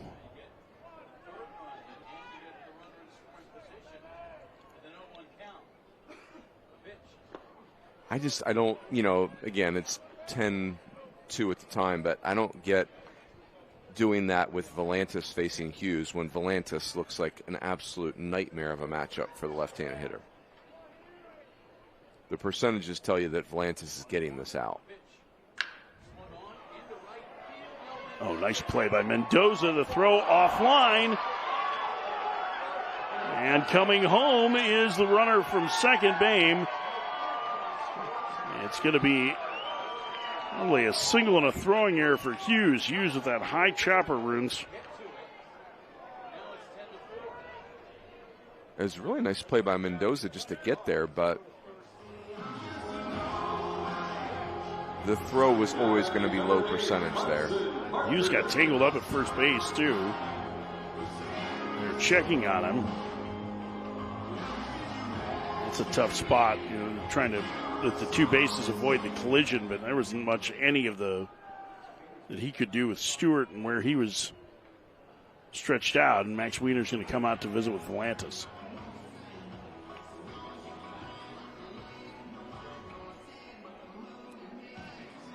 Munson Parker pops one. All of a sudden, we got a game again. Mm-hmm. This has unfolded a little differently than the way last night did. I mean, it's similar and different, right? The couple of singles and then a grand slam got Washington back into it. It's not been a whole lot of hard contact here against Volantis as of yet. There's 2 outs and a man at first.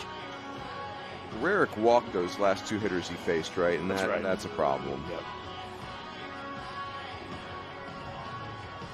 But Volantis hasn't really given up anything. Maybe the Bravo single was hit fairly well.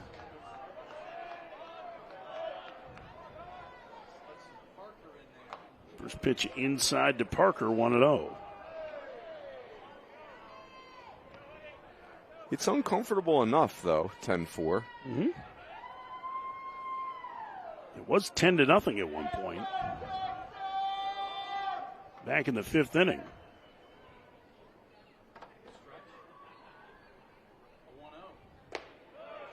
And it's been, for Texas, it's 5 zeros and a couple innings where you scored.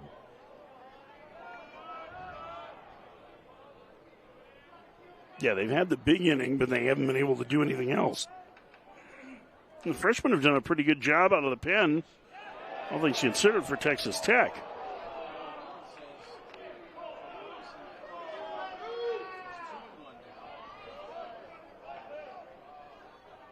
Two and 1 to Parker.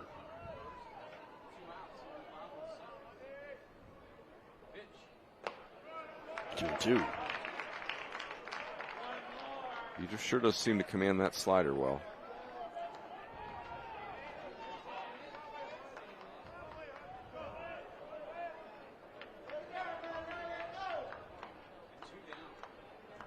Here's the pitch. Upstairs.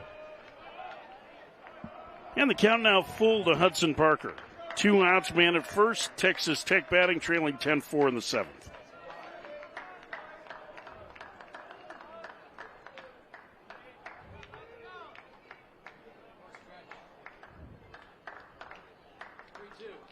Swing and a miss. Inning over. Texas Tech scores 3, though. As we head to the 8th, Texas leads 10-4.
Texas Tech cuts into the Texas lead. They now trail 10-4 as we head to the 8th. Bottom third of the lineup due for Texas. Jaden Duplatier lead things off for Texas. Tommy Farmer the 4th. Rylan Galvan. Scheduled hitters against Connor Mohan in his 2nd inning of work. Beautiful night here in Vegas. This looked like for the 2nd night in a row we were heading to a run rule victory for Texas, but Texas Tech didn't get the memo, much like Washington didn't last night either. Leading off the 8th for Texas, number 0, Jaden Duplatier. Jaden Duplatier will hit.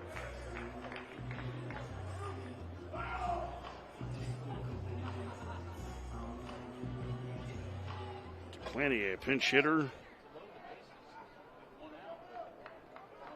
He's hit by a pitch back in the 6th. Takes a strike.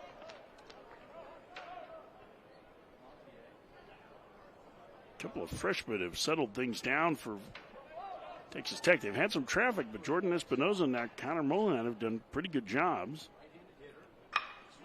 Plenty sends that one to center. Thompson on the run makes the catch. One out. Thompson makes that look like it's not a hard play. That has triple to the wall written all over it. That ball was slicing away from him. He actually had to pull up to catch it. Good player. Yes. Really good player. Tommy Farmer, the fourth hits. Tried to check his swing. He went around.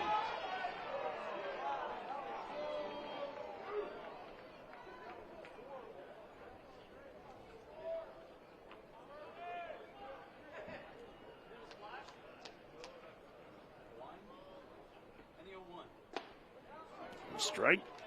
Ooh, a little slower breaking ball that time.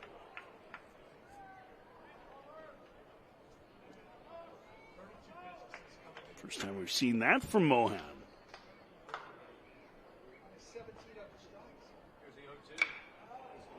Down the right. Man, I mean, Mohan, because his arm is so fast, he throws his fastball at will. Like any count he wants. Doesn't have to trick anyone or protect it. It's unreal.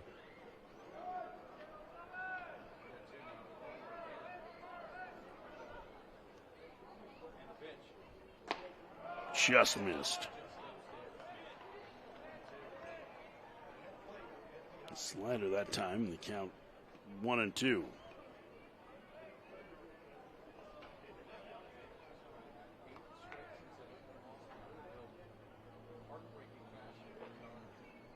Foul back. Fastball velocity maybe not quite the same as it was last inning. Probably some of the adrenaline wearing off from first outing, but he's been in the strike zone a lot more.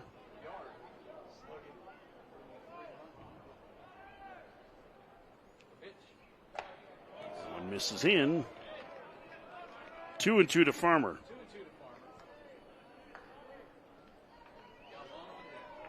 He's got 4 pitches. He's thrown the slider and the curveball in this inning. The changeup seems to be his favorite.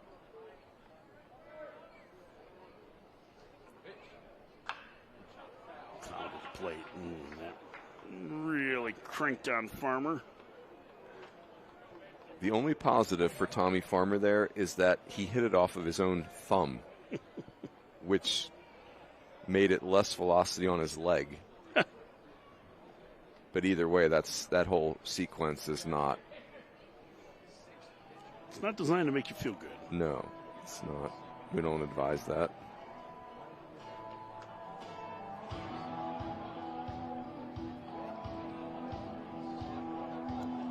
Sam Myers, the athletic trainer.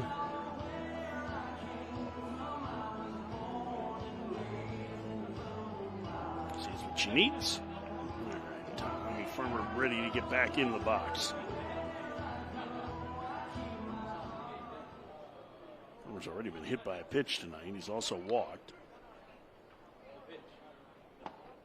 It takes just low, I guess. 3-2. That one looked pretty good. Yep. Addison, Espinoza, and Mohan. Yeah, sign me up for these two kids.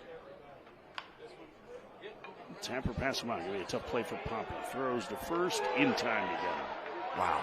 Nice play. 2 outs. Okay, now let's put that in the evidence file for TJ Pompey at shortstop. I mean, this requires athleticism and exchange, and watch this arm strength from that low slot. Goodness. See, and that Runes, you were talking about one of the throws he made yesterday. It's not being what you would necessarily expect, I think, from the third baseman. Mm-hmm. You were talking about Pompey with that, but that just looked natural, fluid, like, yeah. I know what I'm doing here.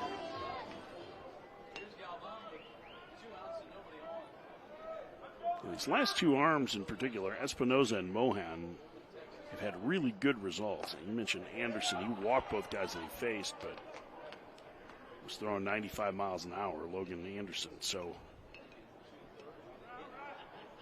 Three pretty premium freshmen that we've seen today for Texas Tech.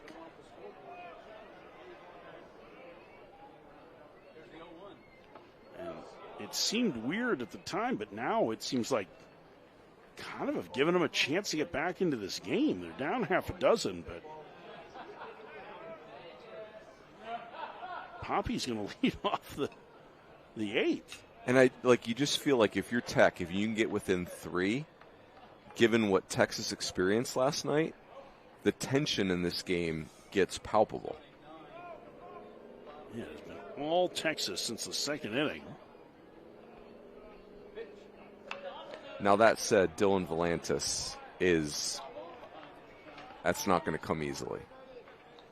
But we saw a couple of different times. In fact, we saw it tonight with Drew Rarick, where freshman goes out, looks really good in the first inning, goes back out for the second. And again, like the adrenaline wears off a little bit. You have to get used to pitching multiple innings.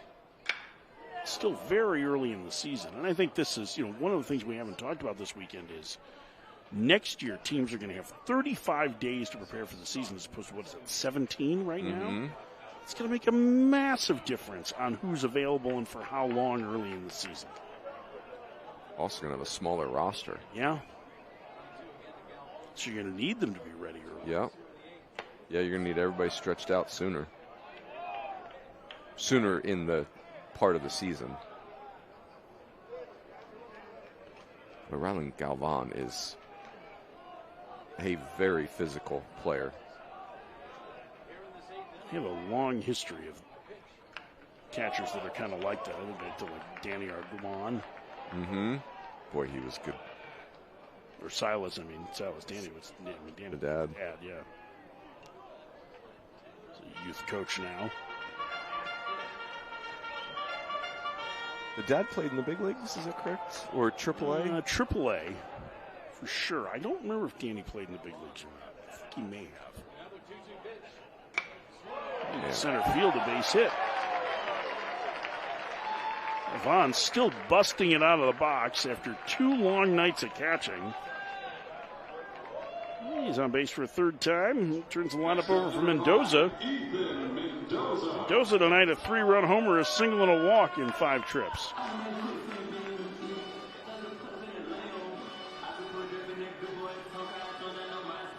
Fastball changeup, I think, are going to be Mohan's specialties. He can flip in that curveball now and again.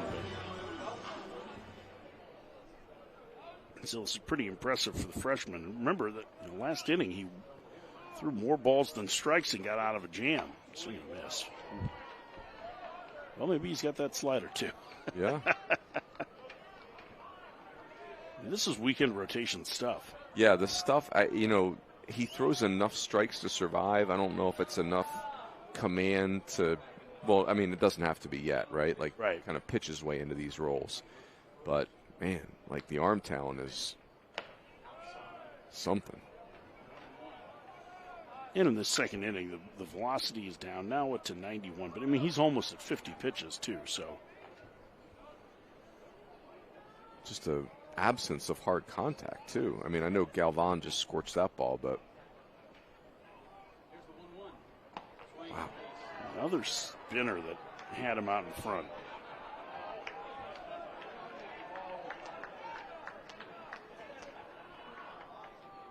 There's not a whole lot of movement to that pitch, not a whole lot of depth to it, but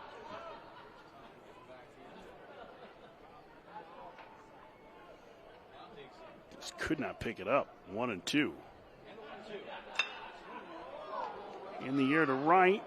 Bravo drifting back on the warning track, makes the catch. Connor Molan, we see you.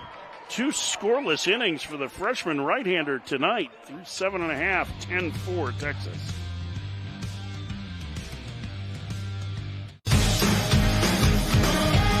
Now at BJ's Restaurants, discover the new $13 Pizookie Meal Deal. With a choice of 8 great brewhouse entrees, like ham-breaded chicken parmigiana pasta or our classic cheeseburger. And the sweetest ending ever, a free personal Pizookie dessert. Your choice of signature flavors. An entree plus free dessert, just $13. That's a sweet deal.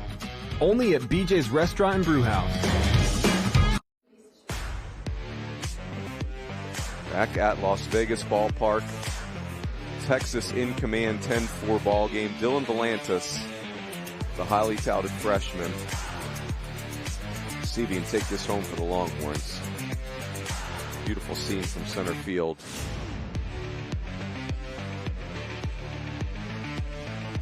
Best outside of Omaha right here. Texas Tech. See if they can't put a little stress on Texas. Keep in mind the Longhorns had a 9-1 lead last night against Washington. A little different though when Dylan Volantis is on the mound. All right, Coach Farron, we did a little detective work. Dylan Volantis is doing this in his warm-up, so there is a cutter. There is a cutter. I feel, yeah, right there. You see that little?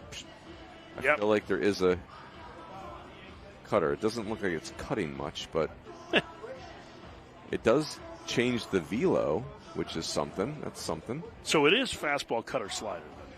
That's what his warm-up pitches would tell you.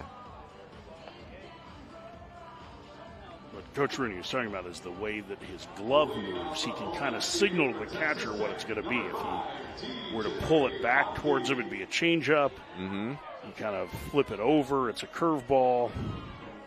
Something a little bit to the glove side, it's a slider.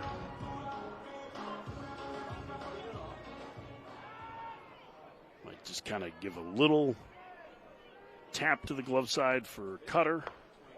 He throws a fastball by TJ Pompey. It's 0-1. 10-4 Texas Tech. Well, this becomes a big inning for them. If they can get some traffic here ahead of the top of the lineup. Kyler Thompson's been a problem for Texas tonight. Pompey behind 0-2. Volantis is unique. I mean, so Pompey's just swung through a 90-mile-an-hour fastball, 86-mile-an-hour cutter. And he just got locked up. Wow. A breaking ball for strike 3 through the back door. Boy, that's a sequence. Four-seamer, cutter, slider.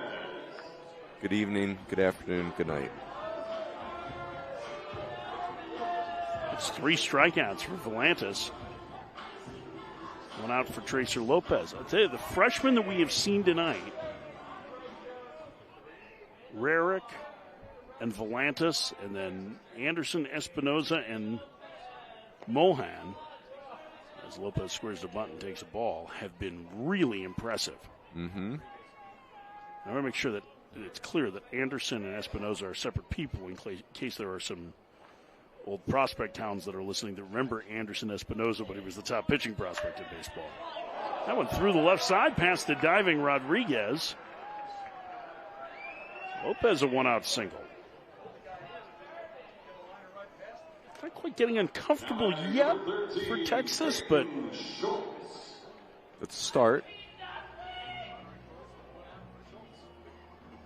Here's Peyton Schultz. Now, Schultz, 0-for-1 with a walk today, but this is a guy who is an accomplished power hitter in his days at Cal.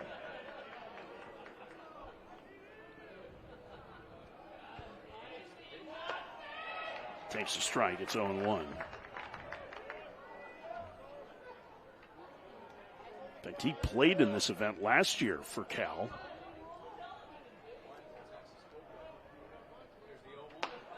Takes upstairs. Sure did. Started his college career at Long Beach.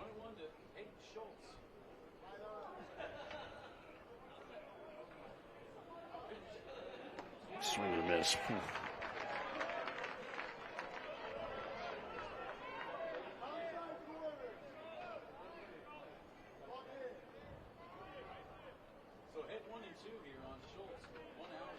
One ball and 2 strikes. Over and diving back is Lopez. Now, Texas Tech has been running even though they've been down a bunch, but at this point with Texas, your focus has to be on getting outs. 1-2. Called strike 3. 4 strikeouts now for Volantis. 2 looking in this inning. Stepping into the box, number 2, Kyler Thompson. That pitch's got some depth. Man. Just backdoored him with it. And now here's Thompson. I mean, he's so valuable in the bullpen, but boy, you could look up in a couple months and Volantis is pitching in the weekend rotation. Strike, it's 0-1. Remember that A bullpen for Texas last night really had to fight to hold an 8-run lead. Boy, that would be unique. What if Texas shows up in 3 months and it's an all left-handed rotation of Spencer, Harrison, Volantis, and 3 unique lefties, 3 very different lefties. Well, they already have, Cade Bing too, who's a lefty who's going to start tomorrow. So we already got that. A lot of lefties.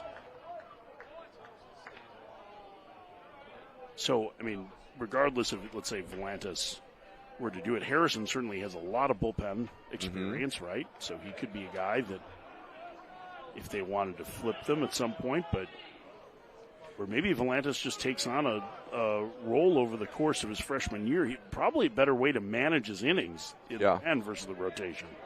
Yeah, and I think for Harrison, because of the injury history, you'd probably like having him in a routine. To center, Gasparino's there, inning over. Wow, hit a man left to the ninth. We go. Texas 10, Texas Tech 4.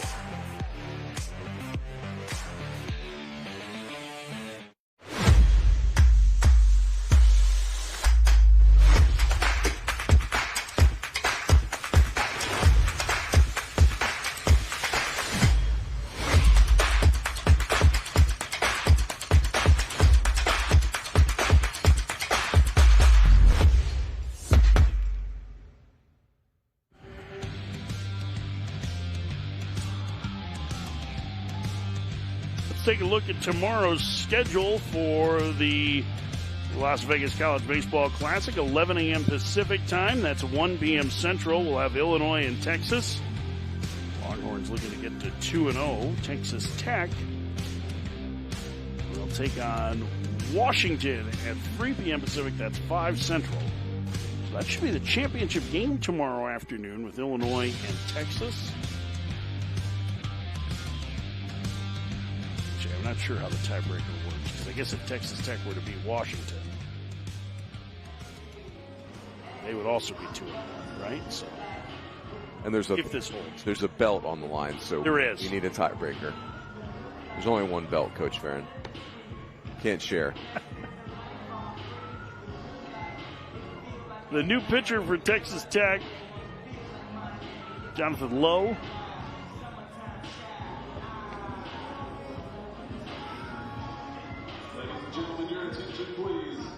Lowe, junior, transfer from Cisco Community College. I believe that would make him one of the Cisco kids. Wow. Long days. That's good work. It's not as your best effort of the weekend is the Washington Huskies have that dog in them. That was so obvious. This is Johnny Lowe is the son of former big league pitcher. Do you remember Sean Lowe? Yeah. How about that? 7 years in the big leagues. Cardinals, the White Sox, the Pirates, the Rockies, the Royals. Big league bloodlines for Johnny Lowe. Been around a little bit. He went to Tyler. We're going to Cisco. His dad was at McLennan, and then he was a first rounder out of ASU, right? That sounds right. Sean Lowe's best season was probably 1999 and 2001 with the White Sox. Who can remember that? 01 White Sox team. He was on the 2000 squad as well. He struggled a little bit that year. Made 50 appearances for the AL Central champions. First pitch for Lowe to Max Ballou is a ball, 1-0. Texas with 7 in the second, 3 in the fifth. had a 10-0 lead. Texas Tech has not really gotten back into this game. And that one behind Blue, he didn't look like he cared for it very much.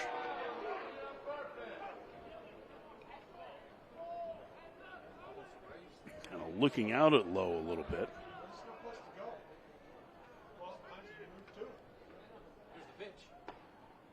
One misses Lowe from Lowe. Hard pressed to believe there would be some shenanigans there. No, I think it just lost one. It was a breaking ball, I think. Just got a little close, though. Yeah.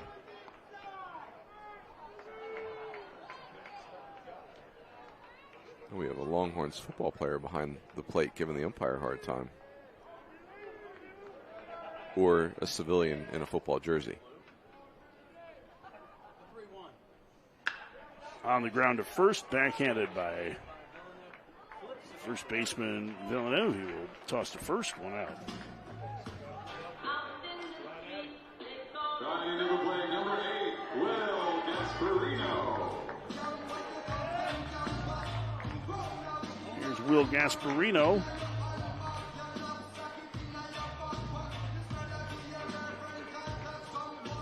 Gasparino. A homer, a walk, and 3 strikeouts tonight.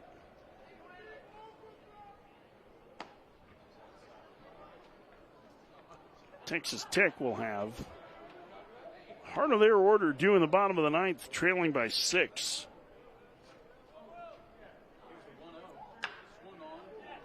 Oh, nice play. 2 outs.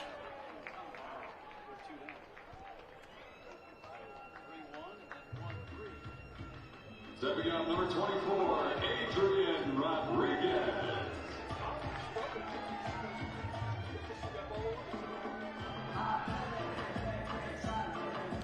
It'll be up to Adrian Rodriguez for Texas here in the 9th. He has one of their 3 home runs.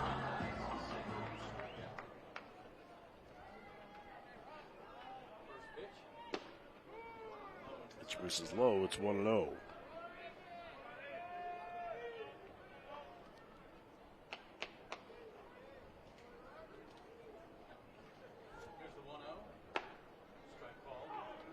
One.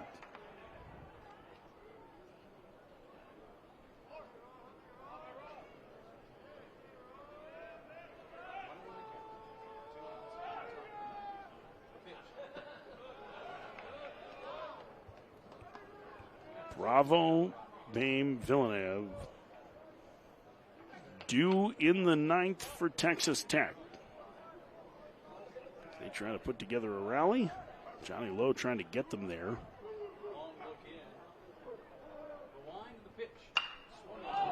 Left and pretty well hit, but there is Hughes to make the catch. And a 1-2-3 9th for Johnny Lowe. We head to the bottom of the 9th, 10-4 Texas.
Texas 10, Texas Tech 4 as we go to the bottom of the 9th. Dylan Volantis going to try and get the 3-inning save for the Longhorns. They've been in control since the 2nd inning when they chased Lucas Perko. Error opening the door to a 7-run 2nd inning. Ethan Mendoza, a 3-run homer. That was the big blast.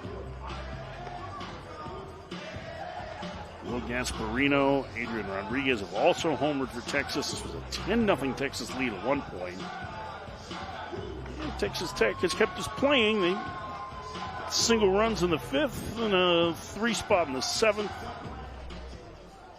That gets you caught up on where we stand as we head to the bottom of the 9th inning. Texas getting ready to play Illinois tomorrow afternoon. Texas Tech will play Washington. I should say tomorrow morning, 11 a.m. Texas will play Illinois.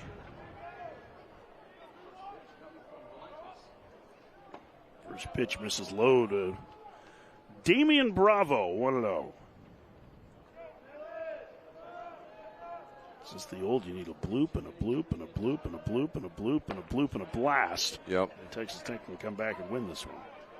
Yeah, you need some help. You need sprinkle in some walks or hit by pitch, maybe a couple clankers. Oh, 3-0 count to Bravo. Remember, he was the one that sparked the 9th inning rally yesterday when Texas Tech was down going to the top of the 9th. He clubbed a solo home run to center field to tie the game. There's a strike, it's 3-1. Bravo, a couple more hits today. Double and a single.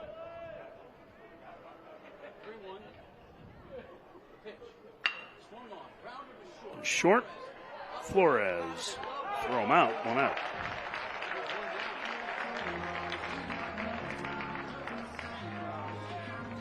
Flores can really throw. Didn't get any momentum as far as towards first base and just plenty of arm. 1 out for Boehm. Garrett Boehm, a single. 4 trips tonight. That just misses.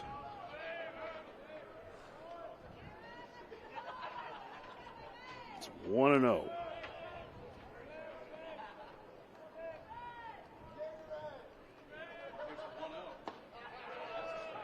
Strike. Count 1-1. Texas 2 outs away from going to 2-0 in this tournament.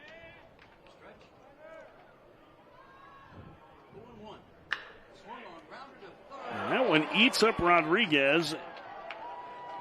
Boehm is going to reach.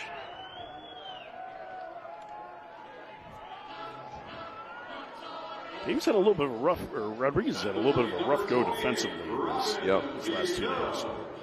It feels like he's suffering a little bit from what TJ Pompey's suffering from. It's just, you're used to playing the middle of the field. Now you're on a corner, and it moves fast over there.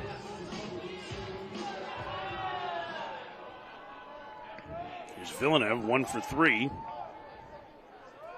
After his 3 double performance yesterday. Takes the ball, 1-0.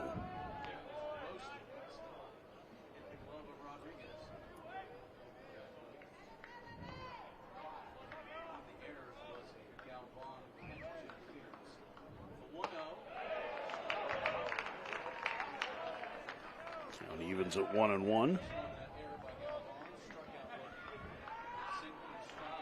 Despite the fact that these games have been long today, they've been paced pretty well. It's really felt like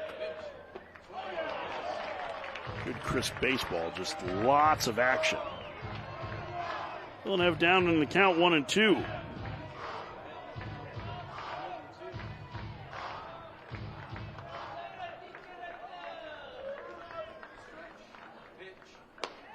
Outside, it's 2-2.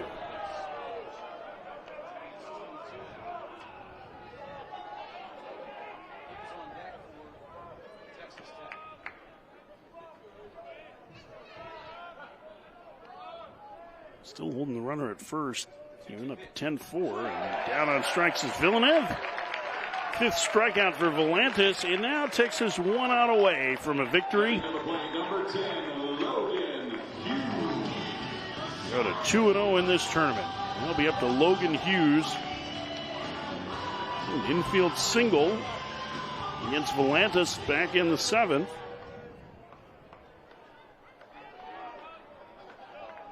Put the ball in play all 4 times. The transfer from Stetson.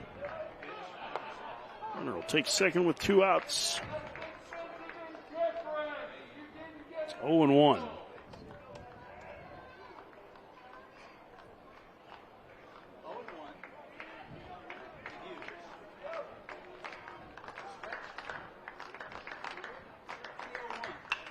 Into center field. That's going to get down for a base hit. Payne comes home to score. It's an RBI single for Hughes. He had a couple good at-bats against the lefty. And it's a 10-5 game. Sure did. Hopefully bodes well for Logan Hughes, who has been off to a slow start. Pinch hitting for the Red Raiders, number 11, Davis Rivers. Dumping that one into center field, and Davis Rivers is going to pinch hit. Man, if you're Texas Tech, you're kind of kicking yourself right now because you're thinking, if you just don't give up the 7th spot. Right? You're right in this game.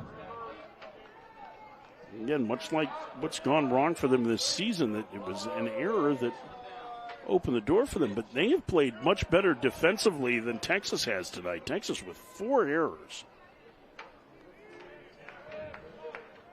A couple from Rodriguez, a throwing error from Mendoza, a catcher's interference, the other.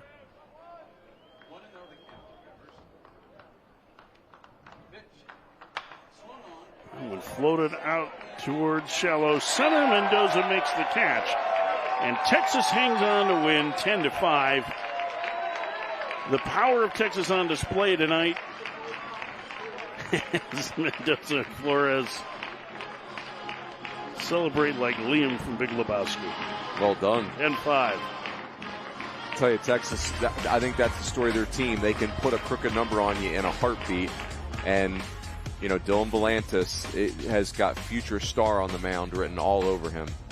3 innings save for the left-hander. Texas with a chance to win this tournament tomorrow morning, as they are 2-0 here in the Las Vegas College Baseball Classic. Well, that'll do it for us tonight. We'll be back with you just before 11 a.m. Pacific, 1 p.m. Central tomorrow for Texas and Illinois. And then later, Washington and Texas Tech. For Mike Rooney and our entire crew in Vegas and beyond, I'm Mike Farron. Texas is 2-0. They beat Texas Tech 10-5.